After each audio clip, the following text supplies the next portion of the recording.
We're live. Thank you. Good evening. Welcome to an additional regular council meeting for Beaumont City Council, starting here at 5:01 on Tuesday, June 3rd, 2025, here in Beaumont City Chambers. We are now in order. I'll begin with the land acknowledgement, as we always do. The City of Beaumont respects the histories, languages, and cultures of all First Peoples of this land, whether it be of First Nation, Métis, or Inuit descent, and appreciates that their presence continues to enrich vibrant communities across the land. As we gather here in Treaty 6 territory and the homeland of the Métis Nation, we acknowledge that we're all treaty people and have ongoing responsibilities to protect and honor the treaty and rights of the people and the land. This evening we also have 3 proclamations, so bear with me as I read through them. Recreation and Parks month of June. Whereas in Alberta, we are fortunate to have a variety of recreation and park systems providing countless recreational opportunities for all residents and visitors from around the world. And whereas recreation and parks enhance quality of life, active living, leisure education, and lifelong learning helps people live happier, longer, develops skills and positive self-image in children and youth, develops creativity and builds healthy bodies and positive lifestyles, and enhances overall mental health and well-being. And whereas recreation and parks build family unity and social capital, strengthens volunteer and community development, enhances social interaction, creates community pride and vitality, promotes equity, inclusivity, sensitivity, and understanding to cultural diversity, and fosters a sense of belonging. And whereas recreation and parks can be used for therapy and rehabilitation of individuals experiencing illness, impairment, and disability. And whereas the benefits provided by recreation and parks programs and services reduce health care and social service costs. And whereas all levels of government, the voluntary sector, and private enterprise through the province participate in the planning, development, and operation of recreation and parks, services, and facilities.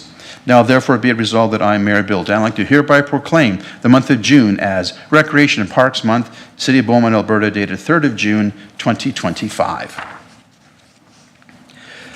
Beaumont Pride month of June. Whereas during the month of June, Beaumont celebrates the diversity that strengthens our community, including individuals who identify as two-spirit, lesbian, gay, bisexual, transgender, queer and/or questioning, intersex, asexual, and other sexual orientation and gender identities. And whereas the intent of Pride Month is to celebrate the diversity in Beaumont and to be a safe and welcoming place for people of all sexual orientations and gender identities to attend school, to work, to raise a family, to start a business, and to live. And whereas Beaumont Pride promises to provide hope and support for our employees, our youth, other community members who experience bullying and harassment based on their sexual orientation or gender identity. And whereas the Rainbow Pride flag is raised in honor of our 2 SLGBTQIA+ employees and community members, now therefore be it resolved that I, Mayor Bill Danyluk, do hereby proclaim the month of June as Beaumont Pride Month in the City of Beaumont, Alberta, dated 3rd of June, 2025. And lastly, Seniors Week, June 2nd to 8th, 2025, where seniors make a difference in our community from supporting family and friends to volunteering, and whereas the value seniors bring to a community is priceless as they hold our history, have valuable memories and stories of where we come from, and experiences that will help us as we look to the future. And whereas this year marks the 39th anniversary of Seniors Week in Alberta, to honor the enormous contributions of seniors in the City of Beaumont, as well as across the province. Now, therefore, be it resolved that I, Mayor Bill Danyluk, do hereby proclaim June 2nd to 8th, 2025 as Seniors Week in the City of Beaumont, dated 3rd of June, 2025. Thank you, everybody. Just give me a second.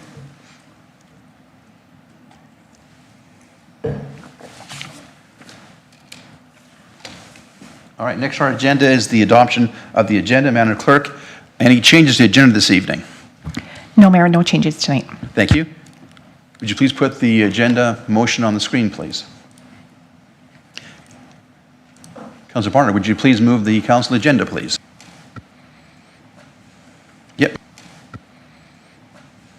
Yep, I had your mic on. There you go. There we go. Thank No you. problem. Thank you, Mayor. I move that the June 3rd, 2025 council agenda be adopted as presented. Thank you, Councillor. Discussion on the motion? Seeing none, would you please initiate the voting process for adoption of the agenda?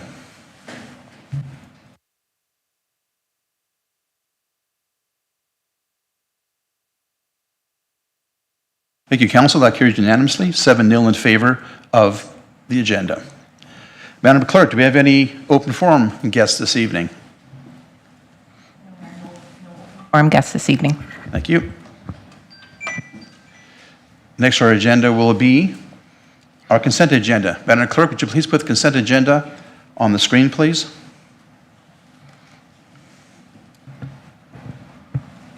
Would you like me to read that out, Mayor? Wouldn't we have any changes first before you read it, or read it first? There are no changes. Okay. Are no changes at all? Oh, Councilor Newkirk.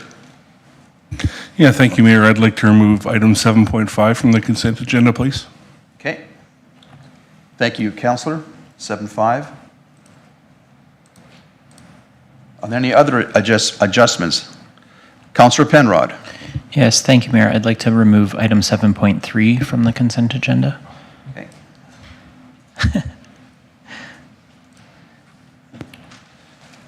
Any further changes? Seeing none, Madam Clerk, would you please read the consent agenda as amended, please? Thank you. That council consent to approve the following agenda items without debate. 5.1, regular council meeting minutes, May 27th, 2025. That council accept the minutes of the May 27th, 2025 regular council meeting as presented. 7.2, urban agricultural plan implementation progress update. That the June 3rd, 2025 report, urban agriculture plan implementation progress update, be received for information. 7.4, remembrance crosswalk. That the June 3rd, 2025 report, Remembrance Crosswalk, be received for information. Thank you, Madam Clerk. Member Council willing to move consent agenda as amended. Councillor Penrod, would you care to make that motion? Yes, Mayor.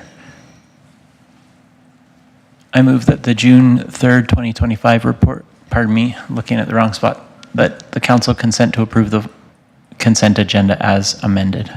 Perfect. Discussion on the motion? Seeing none, would you please initiate the voting process?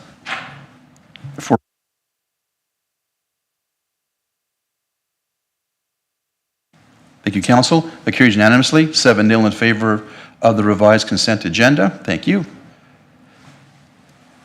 Next on our agenda is item 6.1, registered presentation, Central Alberta Regional Victim Servicing Society update to Council. Would you please join me at the table here, please? Thank you very much. State your name, and you'll have 10 minutes to present, followed by potential questions. Followed by potential questions from council. Please pull the microphone a little closer to you so it's easier for us to hear, and begin when you're ready, please. Welcome to council, by the way. Thank you. Thank you for having me. My name is Lauren Reed. I am the CEO of CARVS, or Central Alberta Regional Victim Serving Society. It's really long, so we'll just go with CARVS for the next 10 minutes. I'm just here today to introduce myself, talk a little bit about our society, the transition that's happened over the last year or so. I'm Lauren Reed. I live in Fort Sudder region for victim services. I've been doing victim services for about 15 years in a variety of capacities. I've been on boards, I've been executive director, I've worked inner city, I've worked rural, and most recently I came from working with the city of Fort Saskatchewan as their coordinator of protective services. So this is my new adventure, working on this transition and doing victim services in a regional model. Who are we? We're victim services. We're the same victim services that you've had for many, many, many years.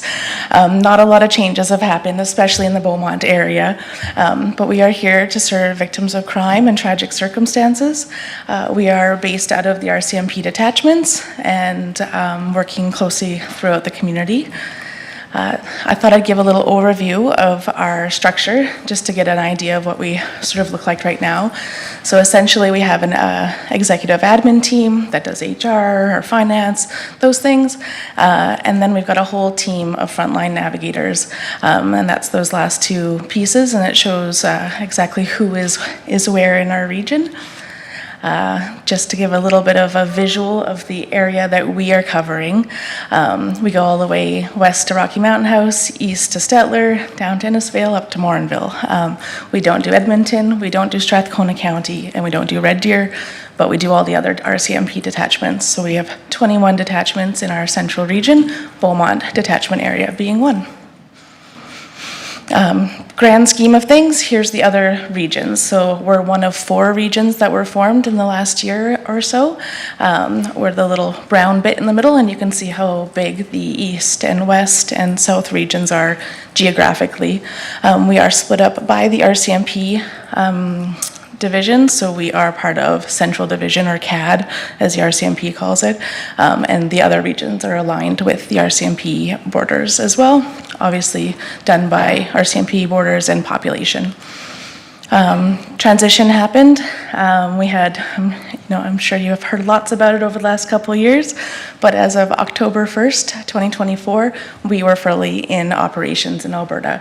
So we transitioned the different units over, a lot of them kind of dropped off beforehand over that summer. So we picked up, we're picking up units August, September, but by October, we were fully transitioned and operating in all of our areas.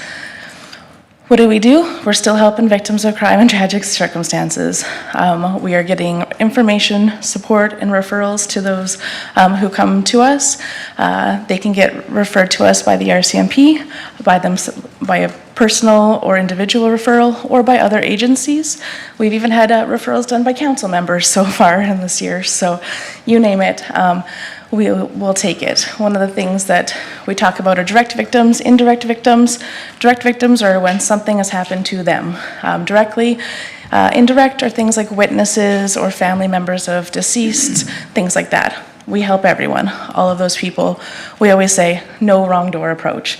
Sort of my catch-all for everything. If any referral comes to us, we're gonna figure out how to help that person, how to get them to the appropriate resources as quickly as possible.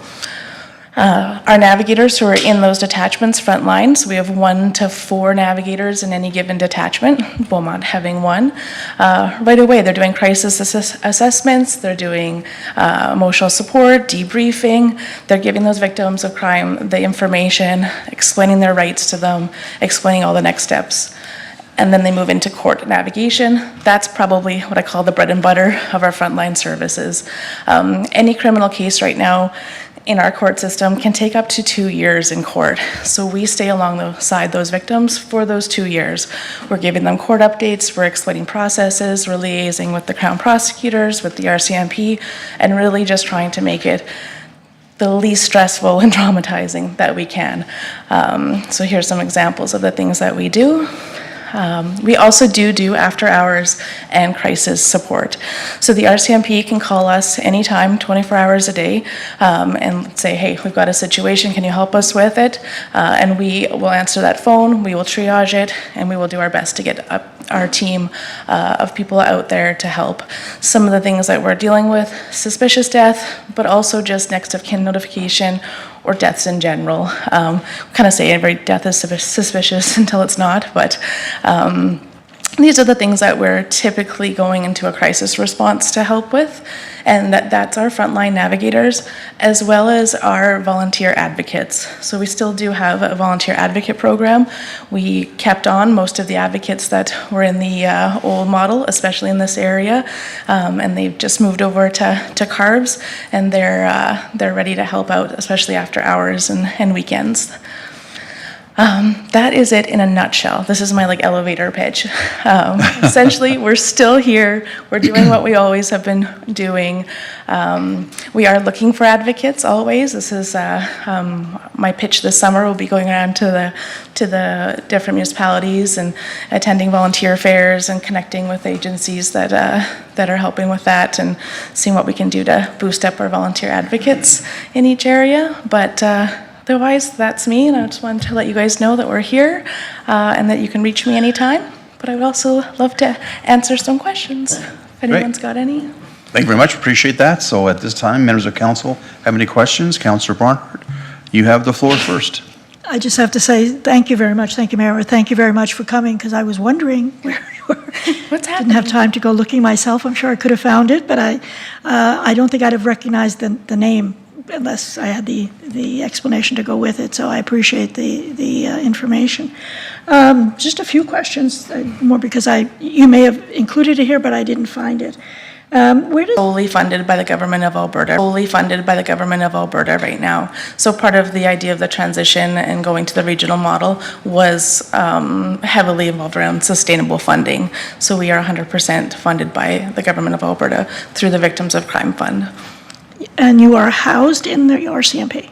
We have a head office of our own because we are an independent society. We're not a branch of the government, but we are funded by the GOA. We do have a board of directors made up of directors from across our region, but we have our people still have their offices in each of the RCMP. So our frontline team works out of each RCMP detachment. Okay, and one further one, Mayor, you mentioned the one navigator for Beaumont. Is that Yeah. correct? Did I hear that correctly? And that's a paid position or that's a volunteer? Yeah, paid position, full time. Okay, Yeah. and they're housed at the local RCMP? Are they in Yep. Leduc or they're here? Yeah. It's good to know. Yeah, her name's Melanie. She's lovely. She's been working a lot with your FCSS and other groups and trying to get out into the community and sort of wave the CARVS flag so people recognize who we are because we know the change is sort of like, wait, who's this? So yeah, she's been doing a lot of work. The great thing about the regional model is whereas you have one full-time person working out of Beaumont, you have a team of 30 other navigators behind her if she ever needs anything. So it's been a really great way to do a transition where there's a lot more peer support for our frontline And I team. just have to ask one last question. Of if you don't course. mind. Yep. And that is, when your staff and your navigators are looking for services for people in Beaumont, Mm-hmm. are you finding that the services are available, or is there a lack of those services and some needs that you can identify, and perhaps we can get that information somehow shared with us? Definitely. We are seeing 25% of the files coming out of Beaumont are non-charged domestic violence or family violence dispute files. So we are definitely always looking for resources and people that maybe haven't gone to a charged situation of intimate partner violence, but there's been disputes and there's things. So we're often looking for mental health supports and the supports around family disputes, the particularly. I primary- think across the board, mental health supports are something that we can easily say are much needed across our central area. Okay, well, it's good to know. Appreciate that support. Thank you. Of course. Thank you, Councillor. Councillor McCook, Kat, you have the floor. Thank you, Mayor, and thank you for your presentation and for the critical work that CARS does. It is much appreciated. I think the services you provide, particularly the trauma-informed approach and the emphasis on both the direct and indirect victims, play a vital role so no one falls through the cracks. I especially want to acknowledge the importance of your no wrong door philosophy. I think that's really important because often that's people's frustration being passed around and they don't know where to go. And so I think that's important in those situations. Just a couple quick questions. Centralizing some of the services came with some concerns. Some concerns was that there would be a loss on local expertise or information as well as kind of local solutions. Do you see this as a challenge and how will we be measuring kind of the effectiveness of this change? Definitely, yeah. I feel, first, I'm excited to say that we were able to keep on about 85 to 90% of the existing staff that were in the local units. So we brought on, I think, the highest percentage of all the regions of the existing teams, which really helped us. So we didn't lose that. So when talk about Melanie and Beaumont, like she's been working in this area for a long time. She came from the old model as well. So we're really fortunate to retain a lot of that knowledge and community connection, but also, because of our no wrong door approach, it's vital that we have very good relationships with all of the community organizations, because what we're doing the most is referring. We're trying to find people the best resources. So it's been a top of mind since day one to make sure that we make that a priority of staying in the community, getting out to events, and making sure those connections are staying strong. So I can 100% say in Central that that's not a concern. All of the support at the local level is done by local people with local knowledge and are really well intertwined in the community. So I'm proud to say that that's been a great part. That also was all of us looked at it like, oh, is this, can we actually do this? Yeah. But we're really lucky that our communities have been so supportive and keeping us integrated and keeping us in the loop. And we're really fortunate, especially in Beaumont. Perfect, thank you. I guess just off of that, what role can council or administration play kind of in supporting CARVS? Yeah, definitely. I think For us right now, it's just a little bit of advocacy that it's going well. You know, our victims know it's going well, our detachments know it's going well, but we're not even a whole year into operations, and we know that there were quite a few concerns and naysayers, I guess we can say. Like, we're aware of that, so just as you're hearing good things, maybe just help spread that word, or if you have questions or concerns, make sure that you feel like you can come to me right away and let me know, because a lot of blood, sweat, and tears have gone into making sure that this is the right thing for victims and that we're doing right by our communities and the people we're serving. But yeah, just essentially just sort of spreading the word that things are going well and there hasn't been some huge drop in services or some of the things that we heard before the transition. So that would help a lot. Well, I appreciate you being here. It helps us, put a face to the name and everything like that. And so it'll help us with that advocacy piece. Just a couple quick questions around kind of process. One, are there plans to expand some of that after-hours access for crisis support outside of the police-initiated situations? And then two, have you found that co-locating with the RCMP detachments limits accessibility for any of the victims who are maybe hesitant to approach police environments, or how do you guys kind of handle those? Yes, okay, 2 questions, Sarah.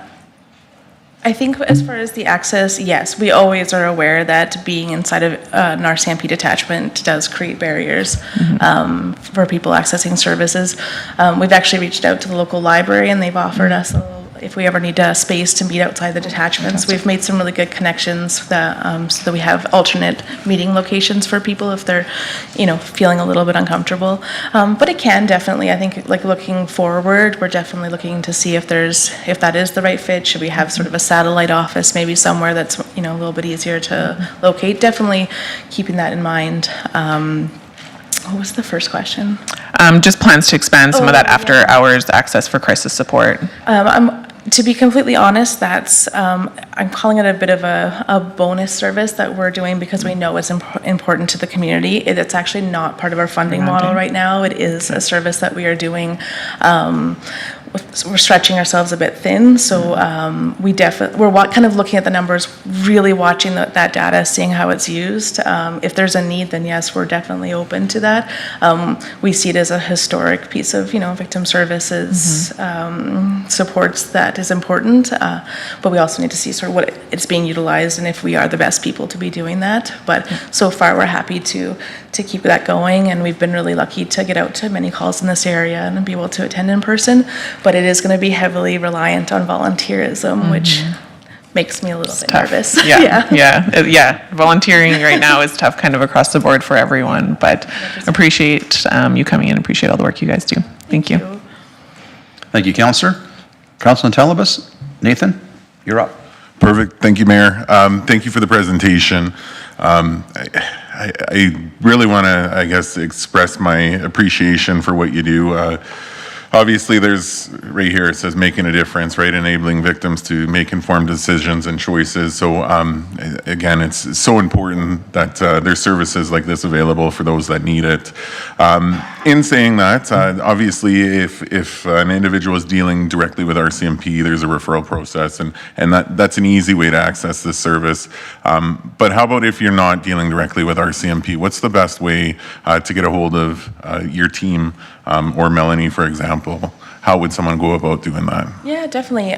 Multiple ways. They can call the office directly. You can email us. There's a beaumont@carves.ca or info@carves.ca. They can reach out, through our website, social media. We're trying to make it as easy as we can to reach out, especially for somebody who is trying to avoid the RCMP route at that time. We understand that can be stressful. So if you go to our website, there's a few different ways. All of our phone numbers are up there, all of our email contacts. Probably the easiest way to find the best way for an individual who wants to connect. Perfect, thank you. Yeah, I find sometimes the hardest part is just finding out how to access the service. So again, really appreciate you being here and clarifying that. Thank you. Yeah, of course. Thanks, Councillor. Seeing no further questions, I will also convey my thanks to service you guys provide. It's immeasurably important in times when people really need support. They've been a victim of a situation, and it's always difficult. The work you guys do, and it's very much appreciated. look forward to the day you guys aren't necessary anymore, hopefully, sometime in the future. That's down the road, hopefully, but maybe it. someday less victim services would be a very nice thing. So Exactly. thank you for We being here. I agree. really appreciate the update. Thank you for coming. Thank you, everyone. Thank you. Next on our agenda is item 7.1, A Place to Grow, our final report. Ladies, would you please join us at the same table, please? And please state your names for the file, or for our record, please, and begin when you're ready.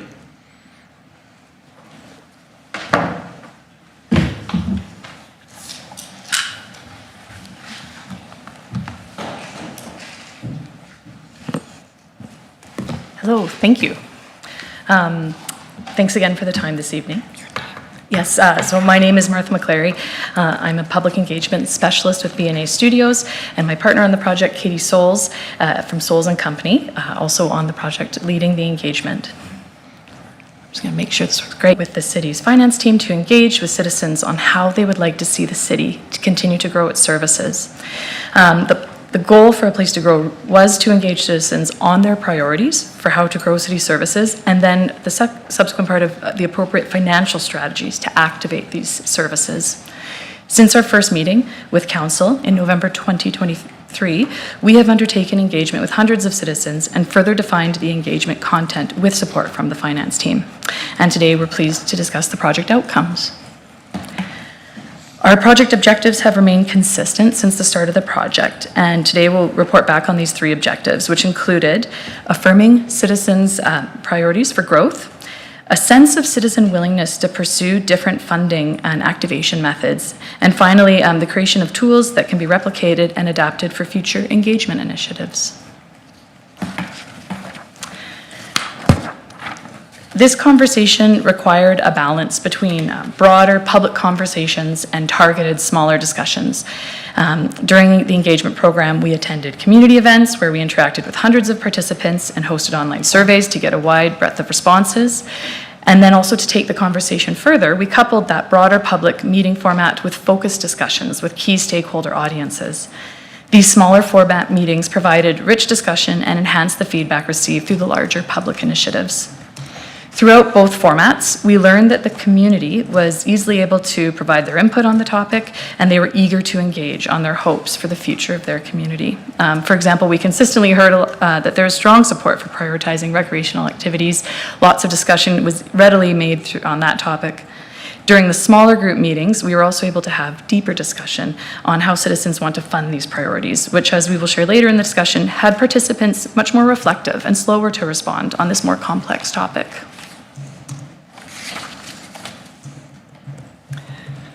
Working with administration, we reached out to citizens who are leaders in your community. This included volunteers with recreation and culture groups, business leaders, active citizens, and we worked with citizens also to reach different voices and different audiences. We really benefited from networking throughout some of your community leaders to reach out to those other groups within the community that might not always be readily participating.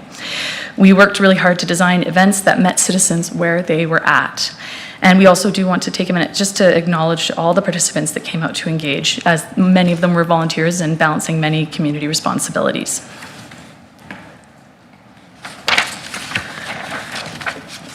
So touching on outcome one, citizen priorities. So again, just to be clear with these discussions that we did not ask participants to add or remove any type of priorities. Oops, sorry, skipped page. So working with the finance team early on, we developed a list of growth priorities that we shared during our engagement events. And this list was based on Council's strategic plan, the city's master plans, and other strategic documents. The goals for growth were shared during engagement based on initiatives that are currently unfunded or requiring further activation. And through these conversations, some key themes emerged. Firstly, participants expressed fundamental support for items that they considered to be core municipal services, and this included things like protective services and transportation items. Secondly, and very similar to the core service theme, participants want to ensure that what already exists was adequately maintained and serving the community well. So maintenance or enhancements to what already exists were frequently mentioned as priorities. And finally, these two core goals, after these two core goals were met, participants really felt that priority should be given to major initiatives that achieve large community impact.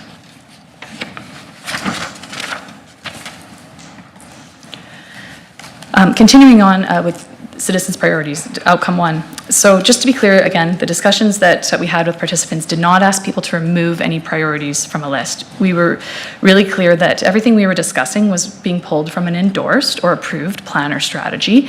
And what we really wanted to know was participants' leading or number 1 priority. And the following areas were identified as leading priorities. Expanded emergency services was consistently mentioned as a top priority throughout all conversations and continued throughout the project as a leading priority and often mentioned as a must-have item. And the discussion around this really came down to the fact that this is really a core service. And unlike some of the other items on the list or other items we were discussing and tactics, it really wasn't a discretionary item. It was truly a must-have, a must-need priority. Another leading topic that was really consistent throughout all the discussions, and probably not surprisingly, was improved places to play outside, recreation opportunities. This was a consistent theme to all discussions, in particular broader public engagement events. This is also where we heard citizens really want to ensure good maintenance of existing spaces. So consistently throughout discussions, when discussing recreation spaces, it was often focusing on improvements, on what exists and maintaining what exists. Citizens are very proud of what they have access to. So again, often mentioning existing enhancements like expansions of particular facilities. The final 2 leading priorities, which was a bit of a surprise to us throughout the discussions, was the enhanced support for all ages and stages of life. This was a leading priority that emerged through all engagement tactics, the public events, the small group discussions, even the online survey, and carrying forward into activation modes. At in-person meetings, this was commonly felt to be connected to a vibrant city, and it was often represented through conversations on affordability and housing affordability in particular for all ages and stages of life. And finally, a priority that emerged really strongly during in-person discussions was new spaces to perform and create.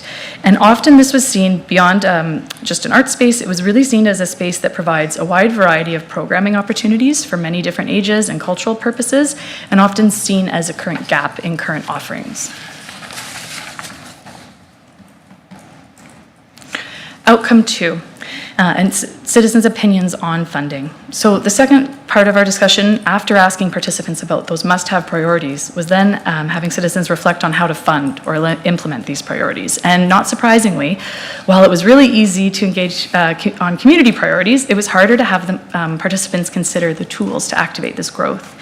So this discussion took place mostly in our smaller group meetings where we could facilitate a deeper conversation around the benefits and risks of a list of possible ways city can grow revenue. So leading themes from this discussion, the core theme here was that there's a really keen interest to learn more about innovative approaches, and that generally when considering different opportunities, participants really needed more information. They wanted to have detailed understanding, so overall there was some hesitation to fully endorse different modes of funding without more detail. So frequently we had participants asking us for more details, more specifics on projects or mechanisms. And then also continuing on echoing some of the discussion with priorities is that participants really felt that core services should have a stable source of funding and be typically supported by traditional revenue streams, things like taxes or standard municipal revenue. And then finally, really to support there was support for really fully implementing projects, really ensuring that there's maintenance, ability to maintain projects that are activated. So for outcome 2, what this looked like, we asked participants to consider which tools they were most comfortable pursuing to grow revenue and grow services. Again, this list was introduced with the clarity that this was a generic list. There was not tied to any specific plan that the City of Beaumont had, and that this was a list that any municipality could consider to grow their revenue or provide new services.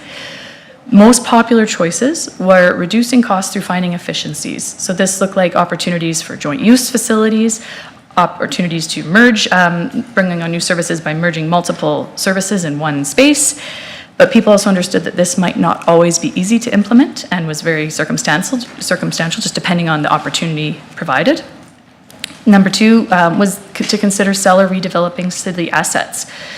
This was a topic where participants wanted to see what this might look like or have more details. So while repurposing something that was no longer in use, people readily understood could be repurposed, the idea of losing an existing space, like a park space, was perhaps less acceptable. And finally, another popular option was increasing user fees. This was seen as more of a user pay model, the ability to have a cost recovery where appropriate, and ensuring that it was applied equitably.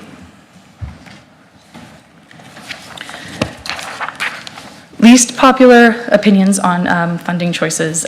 So again, increasing property taxes was met with generally negative reactions, not surprisingly, with many participants feeling that this was not a long-term sustainable choice. Although something else that did uniquely emerge from discussion, some participants did feel that things like property taxes should continue to meet and maintain the core services. So when we're having that more nuanced discussion, participants were more interested to understand that maintenance of core services they expected to see delivered. And then finally, decreasing service levels was not really seen as an appropriate response to what the city is facing in terms of growth. Participants felt that realistically, service needed to continue to grow. So unless decreases were in the mode of efficiencies, it wasn't really an appropriate tool. Finally, for outcome 3, the engagement toolkit. At the beginning of the engagement program, it was identified by administration the need to create a cohesive engagement identity, connecting back to the city brand. Working with communications, we created the Engaging Beaumont identity that can be used in other engagement programs. Templates were shared with the city for future use, and this identity can easily be adapted to other engagement projects. To manage invitations, we've developed and shared a community directory, merging existing lists for future engagement events. And finally, bringing the list of priorities together involved homework on the front end to review and identify a master list of projects that have emerged through the city's plans and strategic documents. This was the foundation for our priorities list and has been shared back with administration. Thank you again for the opportunity today to present the outcomes of the project. We're available to answer questions as they might have. And again, we do want to say thank you to the participants that came out to participate in this complex and important discussion. Great. Thanks for the presentation. You were silent today. That's okay. I appreciate that. Any questions, members of council, please, for our presenters? Councilman Newkirk, Stephen, you have the floor to start with. Yeah, thank you. Not necessarily a question, but more of a comment. And as you said, you guys have been in front of us before, and you've been in the community and around the community. And just some kudos for me to yourselves around your ability to really get in Beaumont and figure out what makes Beaumont tick. You've been into some different rooms with different groups and different types of people, and really tried to seek out the opinions and thoughts of many different demographics in Beaumont as well, and just want to make sure that that's acknowledged. So thank you. Thank you. Thank you. Yeah. Thank you, Councillor. Councillor McGough-Swain. Sam, you have the floor, followed by Councillor Tellenbus. Thank you. Build off that. Great work. Everything he said, so don't take my next comment as anything other than support. I think the other theme that I hear is, okay, you've talked to us a lot, right? Stop asking us now. Now do and act. So I just say that for the context of this group. Obviously, there's a new council that'll be there in a few months and all that sort of stuff. And what I encourage those who knows who will be up here, right, is to not waste all this good work and go back and ask again. We've talked about engagement fatigue and all that sort of stuff, and so it's clear what people want. It's not clear exactly how we're going to get there, but don't go out and ask what do you want, because we know that. So get creative, engage on how we're going to get there. So I just share that more broadly. I don't know if you had a comment on that. No, that's exactly right. And I think one of the things when we talked about how to get there, one of the things we discovered is some of the ideas, some of the solutions just weren't in the people's frame of reference. Yes. They just didn't know how to think about anything other than traditional tax cuts or tax increases. And so that's even something simple like a tax levy for a specific project was, they grappled with it. So I would think that the next phase would be exactly that education piece on showing, increasing capacity for citizens to talk about that. And to your point, not reworking this and finding out what people want. Thank you, Councillor. Councillor Telebas, Nathan, you have the floor. Perfect, thank you, Mayor. Yeah, again, appreciate the report. Obviously, a lot of information to absorb, whether it's this council or next council, and taking that information and potentially come up with some solutions to some of the concerns and comments made there. One of the things I do appreciate is the engagement side of things with 1,000+ interactions. So just for, out of my curiosity, obviously, when we do have engagements, I won't say similar to this, but other engagements, we see a lot less participation than we'd like. So I'm just looking kind of in terms of feasibility, what did this project cost? What was the total cost for this engagement? I just want to see if it's something that's applicable across the board to maybe get engagement more frequently and more participation in other scenarios. I'd love to follow up on the cost specific without, just because I don't have it on the top of my mind, but I can speak to our experience. This was a larger effort on average than the, like, is that? Yeah. It was a larger effort engagement than the average municipal engagement program. It was very comprehensive, though I think there's opportunity, again, back to the tools for replicating. There's been inroads made with certain groups and audiences and contact information that can now be capitalized on for future projects. And I think there can be templated work that, that we were looking to also can leave behind that can get replicated. But this was quite an extensive engagement initiative, and we agree 1,000, it was a very strong showing, in particular because of the depth of the topic. It was quite a complex topic. It's not just a yes, no on a social media post, which can get lots of interactions. It required a lot of conversation, which is very time intensive. I think the other thing in terms of cost, I don't know that you'd want to replicate the two. We spent, a lot of time laying the groundwork, learning about the plans, digging into who we should talk to. And so you've got all that information.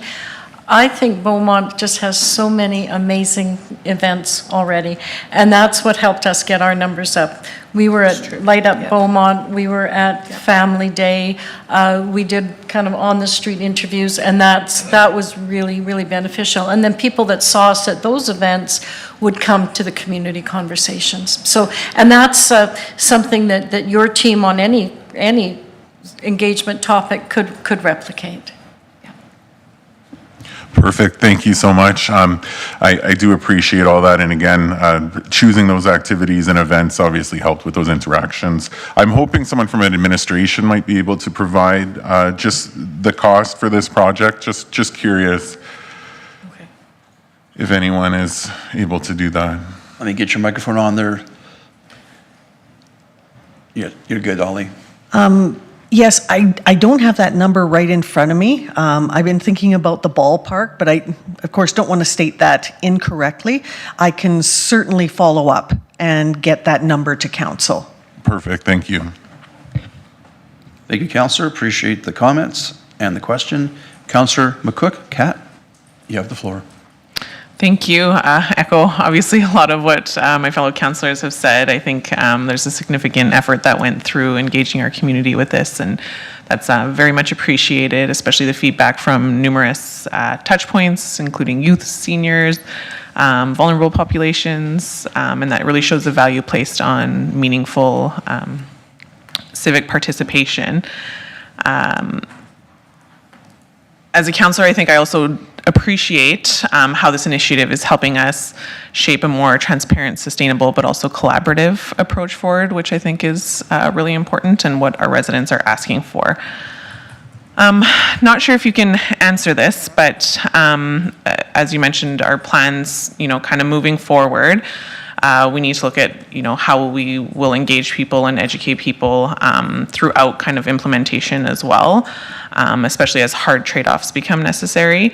Could you share what you've seen in maybe other work that you've done in other communities as to how this is continued and how we avoid kind of that consultation fatigue through keeping citizens informed and involved?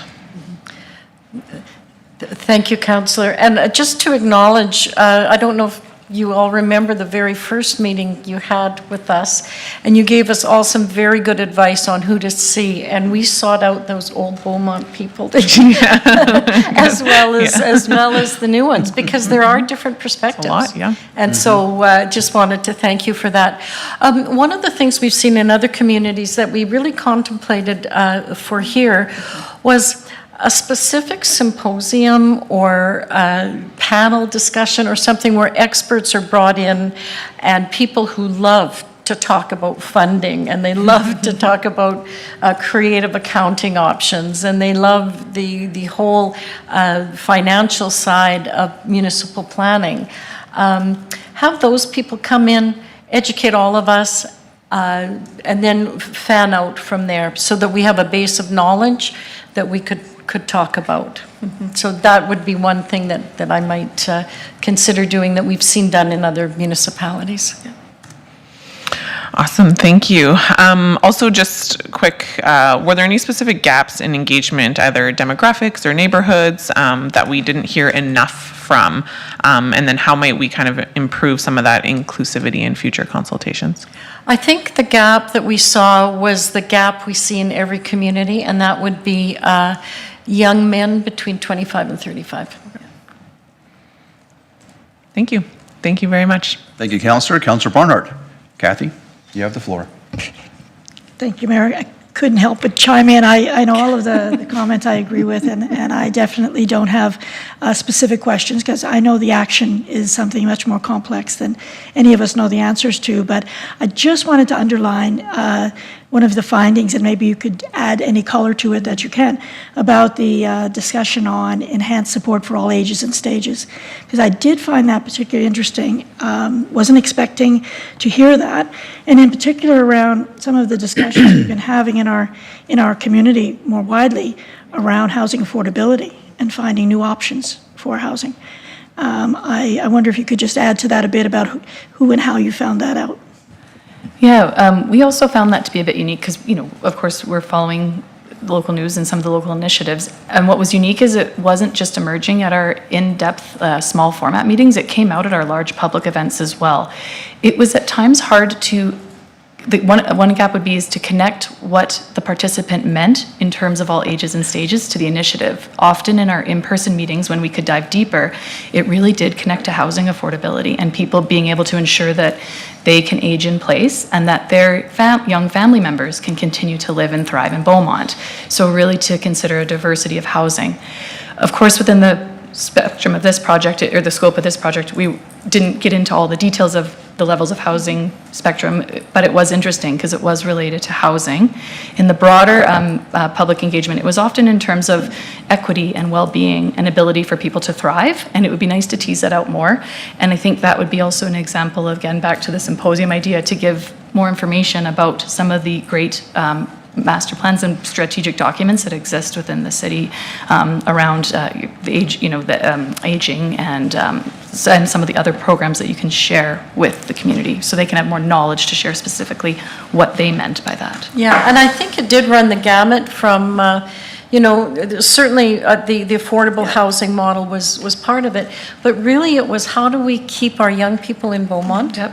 How do we keep our seniors who aren't ready for assisted living, but who don't want to have the large home anymore? How do we keep the vitality of Beaumont here through smaller living situations? Awesome. I think it's a really important finding, very interesting. As Martha said, if we had to look at the list of plans we presented, in terms of which one of these is not like the other, that would have been it. Yeah. And that's the one that almost rose right to the top. Yep. No, thank you for that. Thank you, Councillor. Thank you, Councillor. See no further comments from anybody. I also echo the comments of my previous speakers from council on the work you've done, and it's comprehensive. And in council intelligence part, it is more comprehensive than most municipalities do. We went out there and we wanted to hear back from a lot of user groups, and we made the effort to do the engagement through your work and with our community meetings as well too. So this will help form the foundation for the next council's strategic plan for the next 4 years after this current plan ends in 2026. So again, thank you for all the work you've done.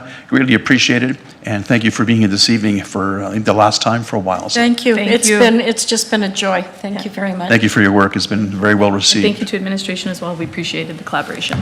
Thank you very much. Madam Clerk, would you please put the motion on the screen to adopt this report? You'd like to? Thank you, Mayor. I move that the June 3rd, 2025 report, A Place to Grow final report, be received for information. Thank you, Councillor. Discussion on the motion? Any members of council? Seeing none, would you please initiate the voting process for this motion? That carries unanimously, 7-0 in favor of the motion. Thank you, council. Next on our agenda is item 7.3. Cenotaph Memorial has been taken off. Oh, my notes say Mr. Lewicki, so I can't see your name tag with a seat in front of me, sorry. Mr. Connor. Thank you. Let me get your microphone going for you, and when you are ready, sir, you're good to go. Mr. Conroy, I apologize. Thank you. Your mic's on. Mic on?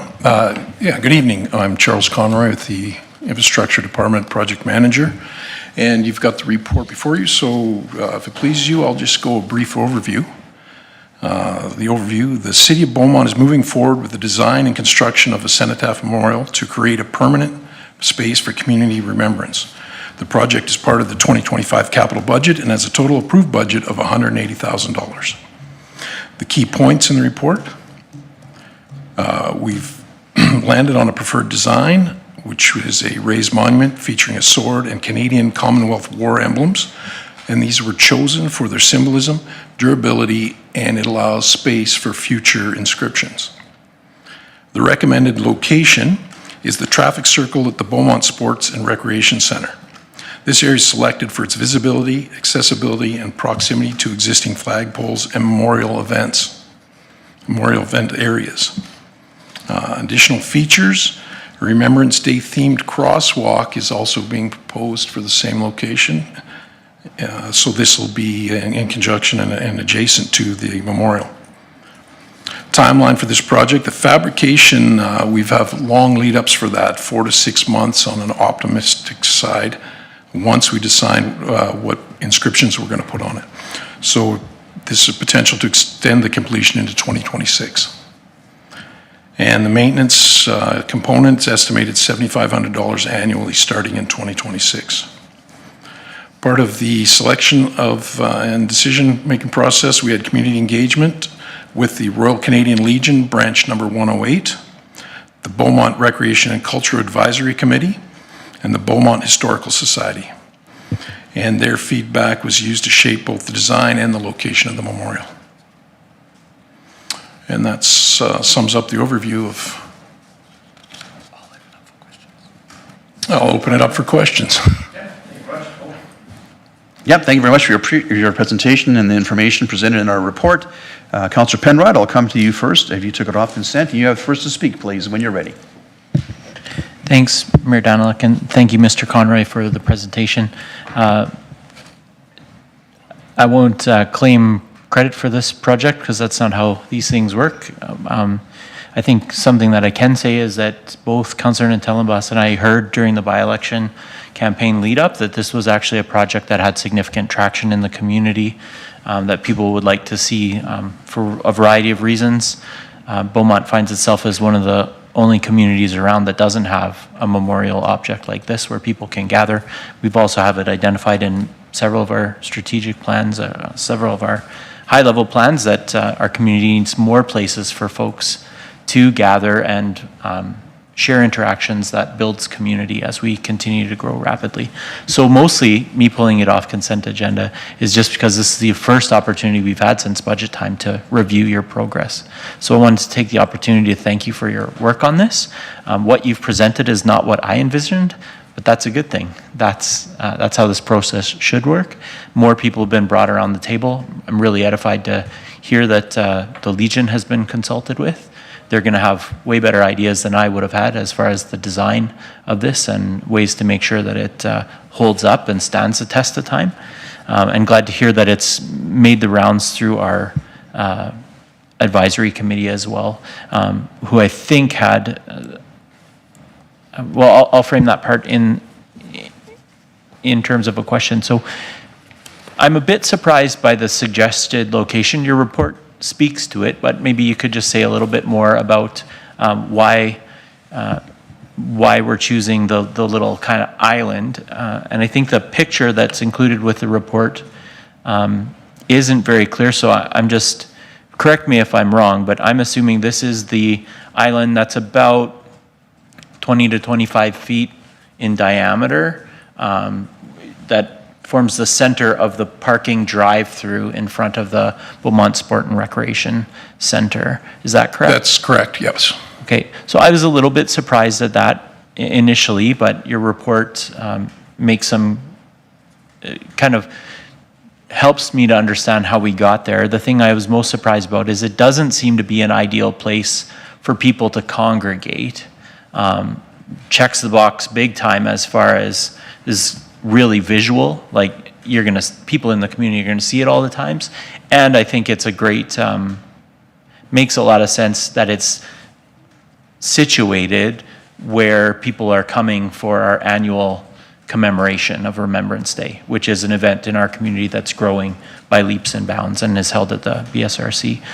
So maybe you could just give us a little bit more background as to why we've chosen that site. And then the second question is, with regards to the recommended pillar or object, how movable could that be as our community continues to grow? This might be the best best placement for today or for 2026. It might not be a few years from now as we continue to build more facilities. Is it potentially movable? Thank you. Yeah, I think through the engagement is where we landed on this location. Some of the positive sides of it are it's the access to the parking. We do already have a well-attended event at that location. It gives us an opportunity in poor weather to move the event inside if we need be. I suspect too, and I might be speaking a bit out of line here, but we can close that traffic circle off.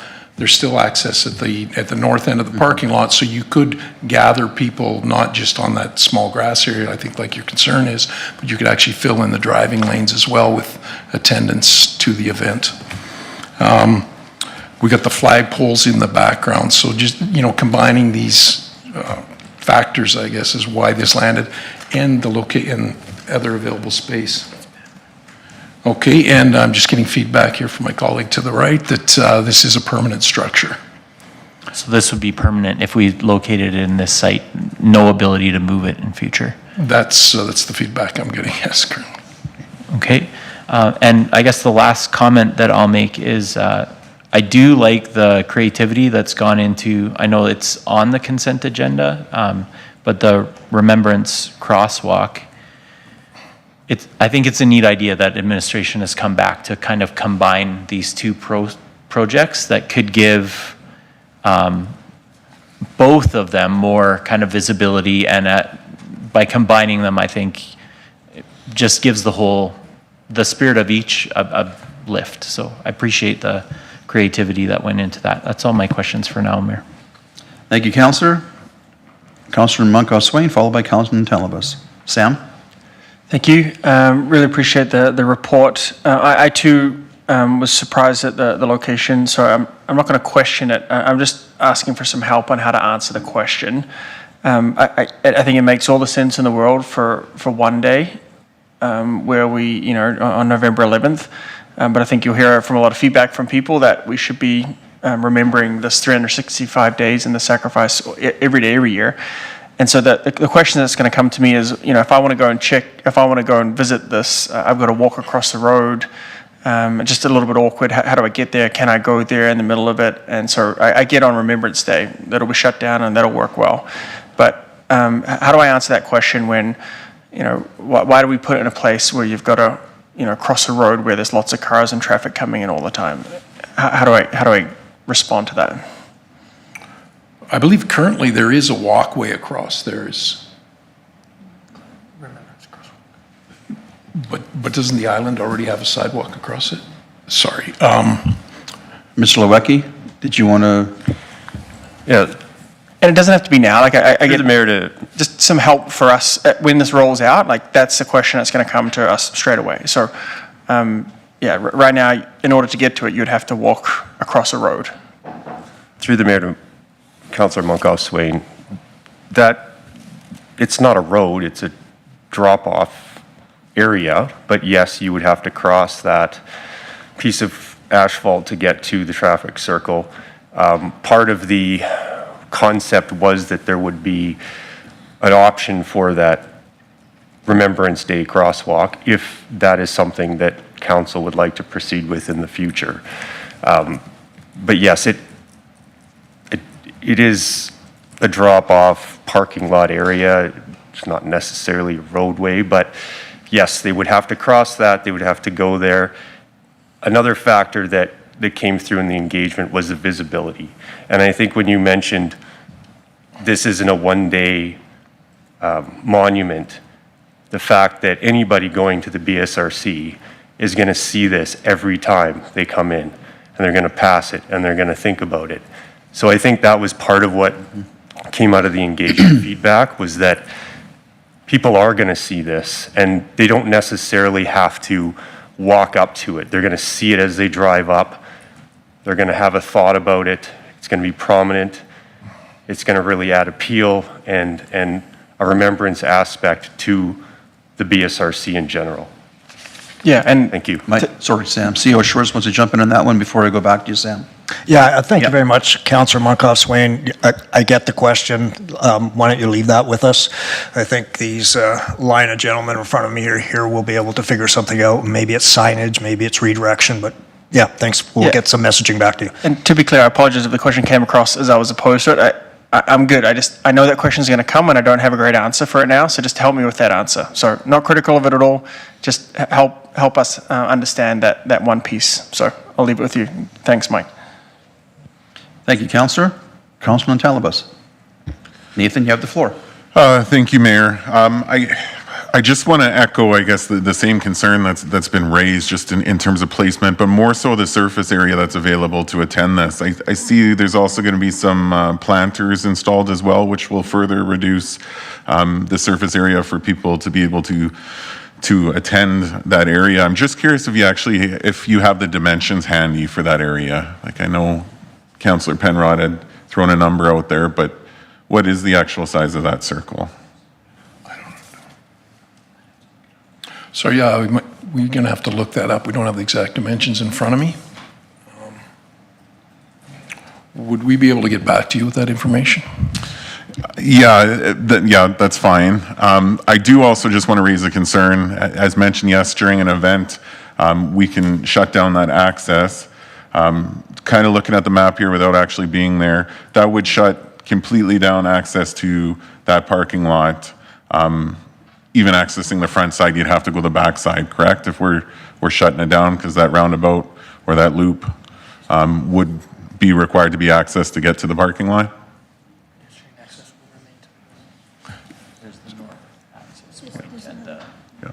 Yeah, for vehicles, there'd be the north access would still be available, and pedestrian access would still be available with this location.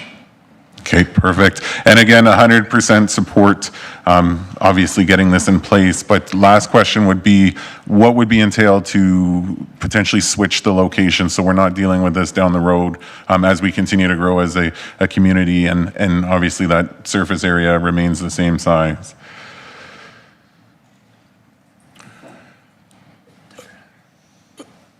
So, to move this monument, I guess we would have to look at the designers and the fabricators of that to get back to you on what sort of effort it would take to move a monument. I guess, I mean, right now, prior to it being placed, what efforts would be involved to potentially, I know there were some other locations mentioned, to consider another location that may be a little more accessible? Well, the other locations looked at were City Hall and the Centerville Park.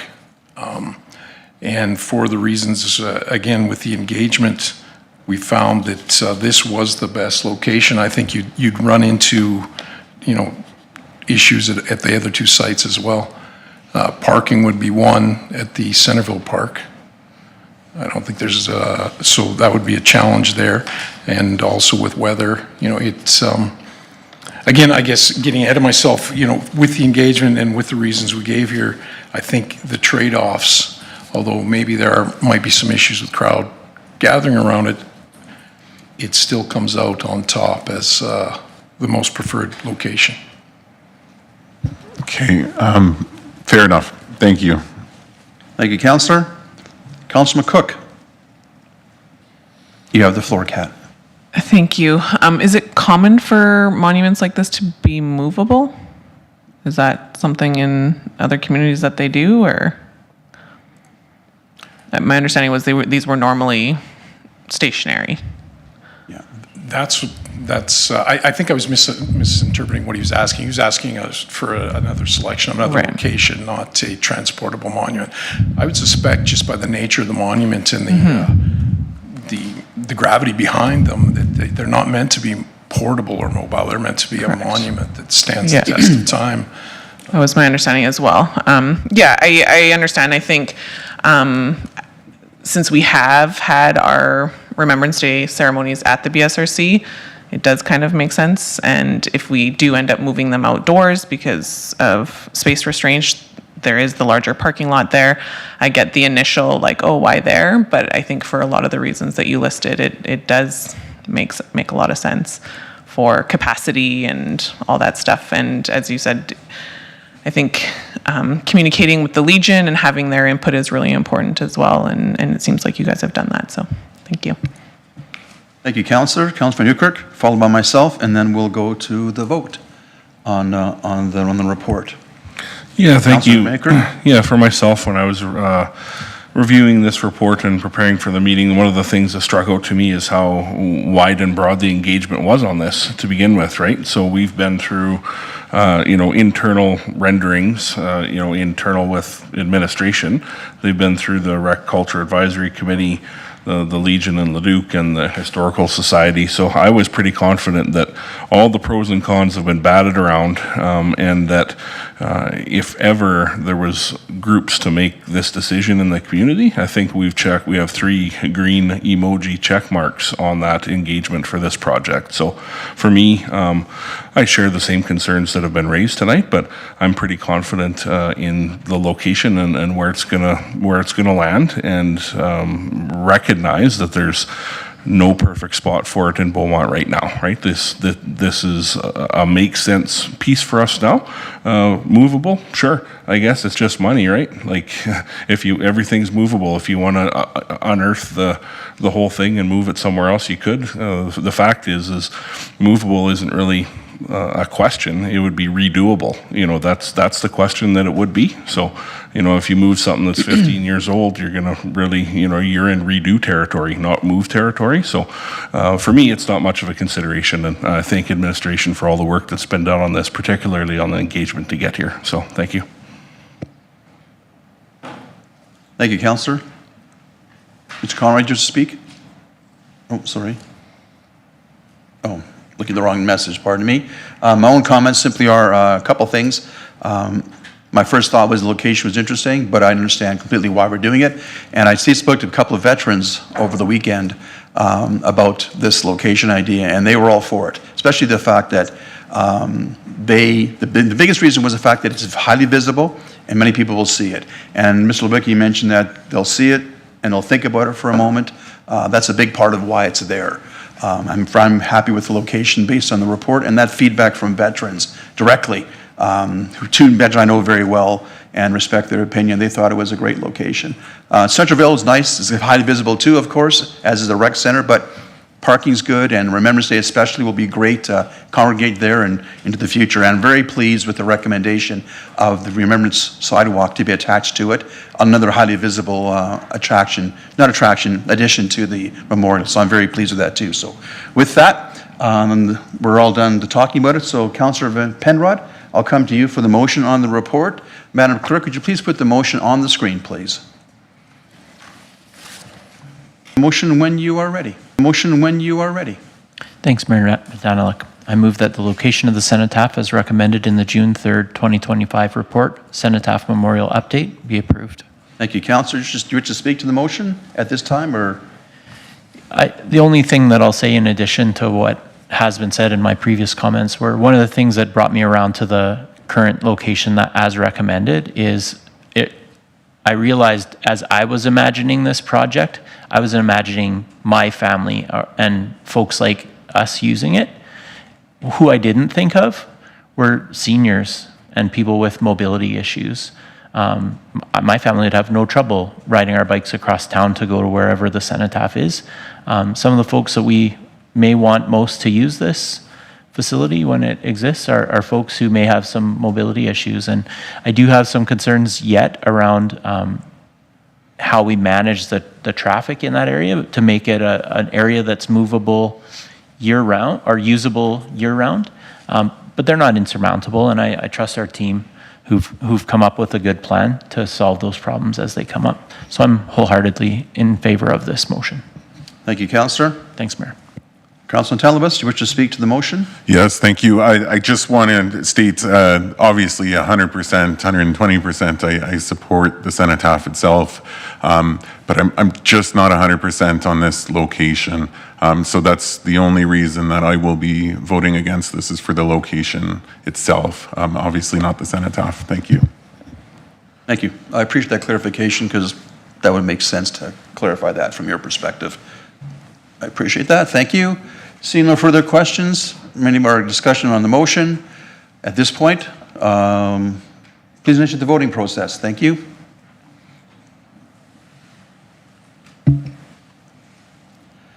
That motion carries 6-1 in favor of the motion. Thank you, Council.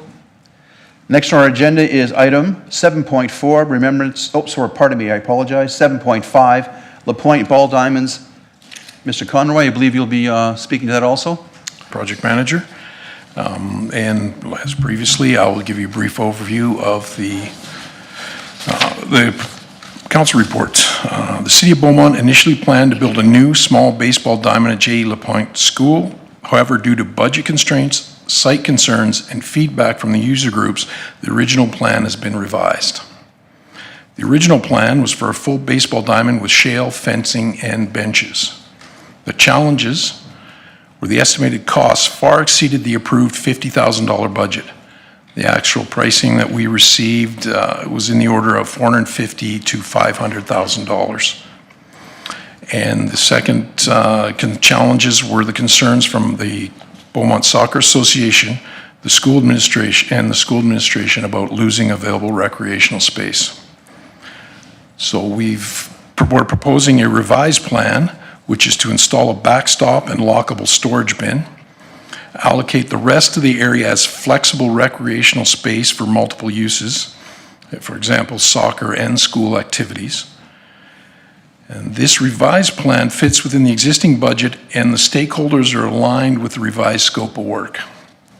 So our recommendation is to proceed with the revised scope to balance costs, communities, and site flexibility with no budget adjustment required. So we're proposing to put in a less formal, more flexible recreational facility. And that's my summary. Thank you. Councilor Van Newkirk, I believe you took it off consent, so I'll come to you first with questions and comments, followed by Councilor McCough-Swain. Yeah, you bet. Thank you. I'm happy that this is back in front of us with kind of an update here so that we can ask some questions around this. And for me, this is more of a check-in and an assurance of where we're at and how we got there is kind of the approach that I'm taking with this. So just looking to dig a little bit deeper on the engagement side of this with this backstop and how we got here. So specifically, has it been engaged with the baseball community to ensure and determine the details of what this backstop needs to be?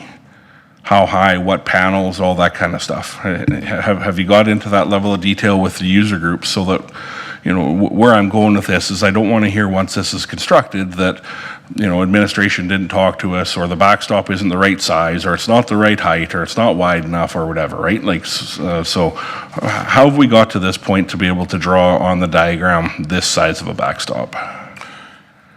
So my understanding from the information I have is the under 7, under 9 space, this is appropriate for them, and this will be sized to accommodate those age groups.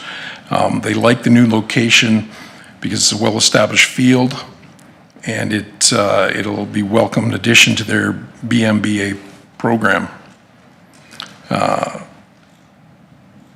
I guess, sorry, I'm just reading through some of the comments we have here, but I guess generally I can say the feedback is that they approve it and they're satisfied with this location and the facilities we're providing.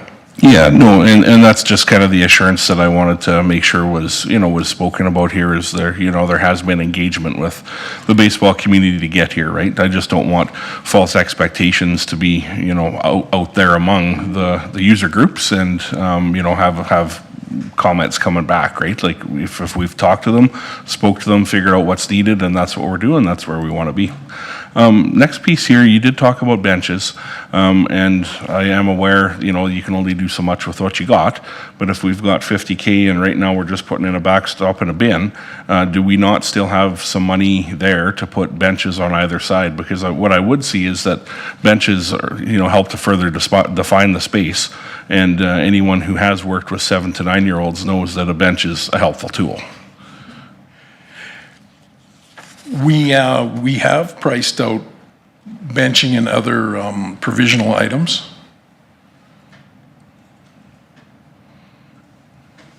Let's see.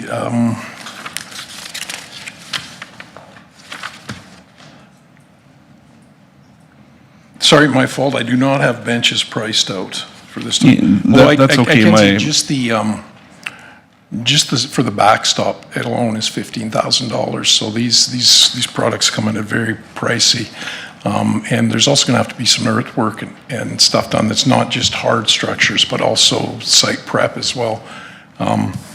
It is possible, though, we could look into providing benches and see what that costs, and definitely if it's within the budget, we would be happy to do it.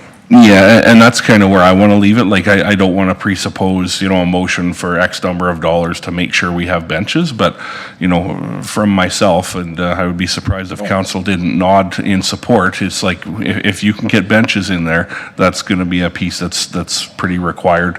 Third piece of this is, go ahead. Sorry, my apologies. We do have pricing for the benches, so it's something that we can definitely take a look at the numbers and see what we can do to accommodate it. Exactly. And my third comment here, so, backstop, benches, and a field, those are the 3 pieces of this. So the next comments are kind of around the field.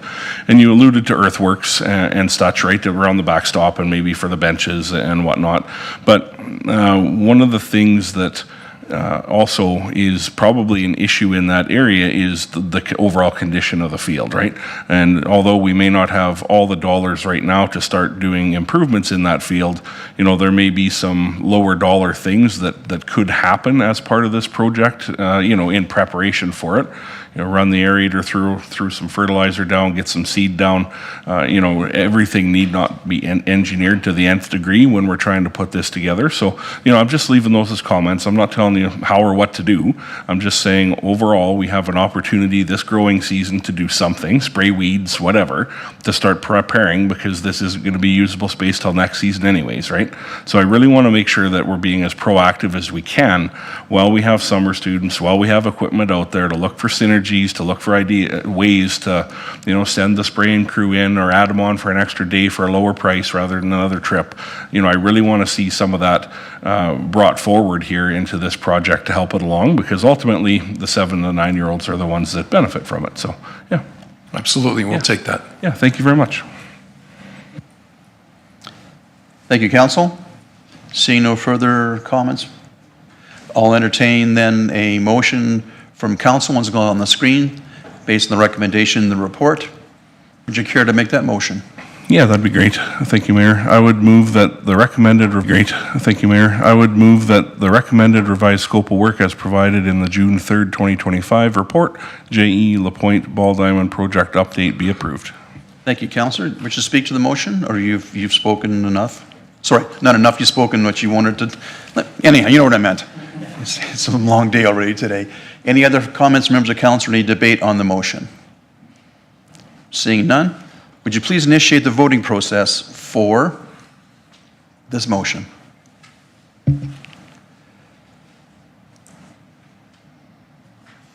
Thank you, council. That carries unanimously, 7-0 in favor of the motion. Thank you very much. Next on our agenda is we're down to 7.6, motion following notice. Councillor Penrod, Planning and Development Academy. When you're ready, councillor, please make your motion. Yeah, thanks, Mayor Daniluk. So I'd just like to say I've had an opportunity to speak with Councillor Van Newkirk today, and I took the opportunity in the last week, reflecting on this motion, to reach out a little further, do a little extra homework with administration. And I think, though it wasn't my intent, I've jumped the gun a little bit with this motion, and what I'd like to do is withdraw it. Councillor Van Newkirk's motion ends with a short clause that talks about an engagement strategy. And I think I've jumped the gun. I'd like to see what administration brings back in their report due at August 26th with respect to what they would anticipate as an engagement strategy. My motion, I think, would fit within whatever engagement, potentially would fit within that engagement strategy. And so I'd like to withdraw tonight. Thank you. Thank you, councillor. Sound decision and sound logic with that. Thank you very much. Motion is withdrawn. Next on our agenda is item 8.1, bylaw 1058-25, surface drainage bylaw, first, second, and third reading.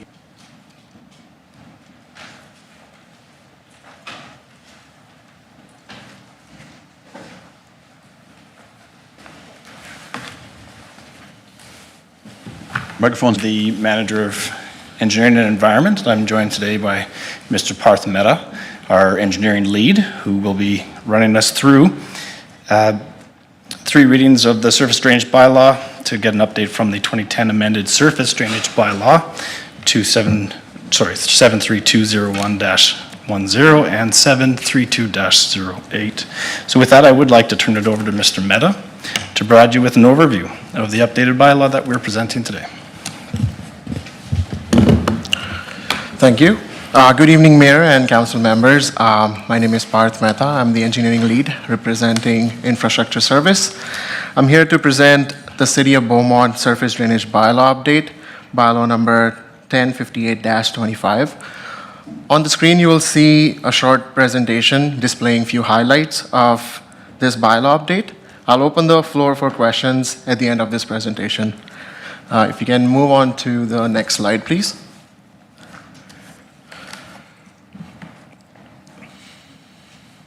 One more. Thank you. This slide talks about the purpose of the bylaw update. This is to focus on renewing and modernizing terminology to better align with the City of Beaumont current bylaws and guidelines, and to maintain comparable regional standards, and most important, to address Beaumont-specific needs. The next slide covers the update on the review and process. The log grading program process, so that includes application, inspection, and approvals, does not significantly change. It remains similar to the previous practice. This is just to simplify the language and align with the regional municipalities so it's easy to understand and read for general public. This bylaw principle also remains largely unchanged. The modernized language will deliver better technical information, easy to understand, and the general information as well. Administration submitted an additional report to highlight the language and technical changes that is to come with these update. If we can move on to the next slide, please. For the implementation plan, administration will communicate development, community and residents through city's website and development process. The goal is to have this bylaw implement and be effective June 3rd, 2025, which is today. The effective date was chosen to support the majority of applications through the 2025 development construction season, which also includes the residential log grading program. Next, I'll open the floor for questions. Thank you for thank you for the opportunity. So with that, I'll go to Councilman Newkirk. Stephen, you have the floor. Yeah, thank you. Just a couple of questions around the Schedule A on this one. Can you just speak through the process that has been gone through to get to this point where those numbers are being proposed tonight? Or have we aligned with others? Are we responding to, data around which complaints have had the highest complaints associated with them? How did we get to these numbers? Yeah, Mr. Mayor, thank you. Through you to Councillor Van Newkirk. Excellent question. That is basically the process we did follow. So as part of this is a cost recovery aspect, but also aligns well with neighboring municipalities for the associated offenses. Yeah, so I want to pick at that cost recovery piece a second here.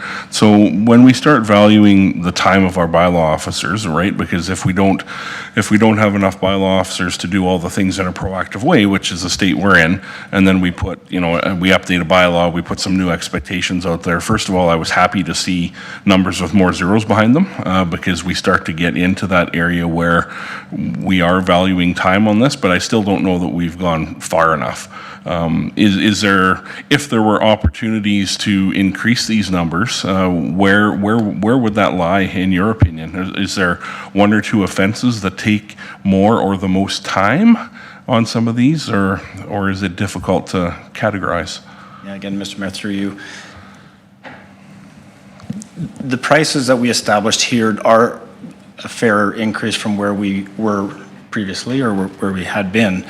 And so there is a reflection of not only the bylaws efforts, but also are from the engineering side for the inspections. And we are capturing, I think, within a reasonable and enforceable value for these types of offenses at this time. They will and always are under review and consideration. So as they are applied, and they aren't applied very often, honestly.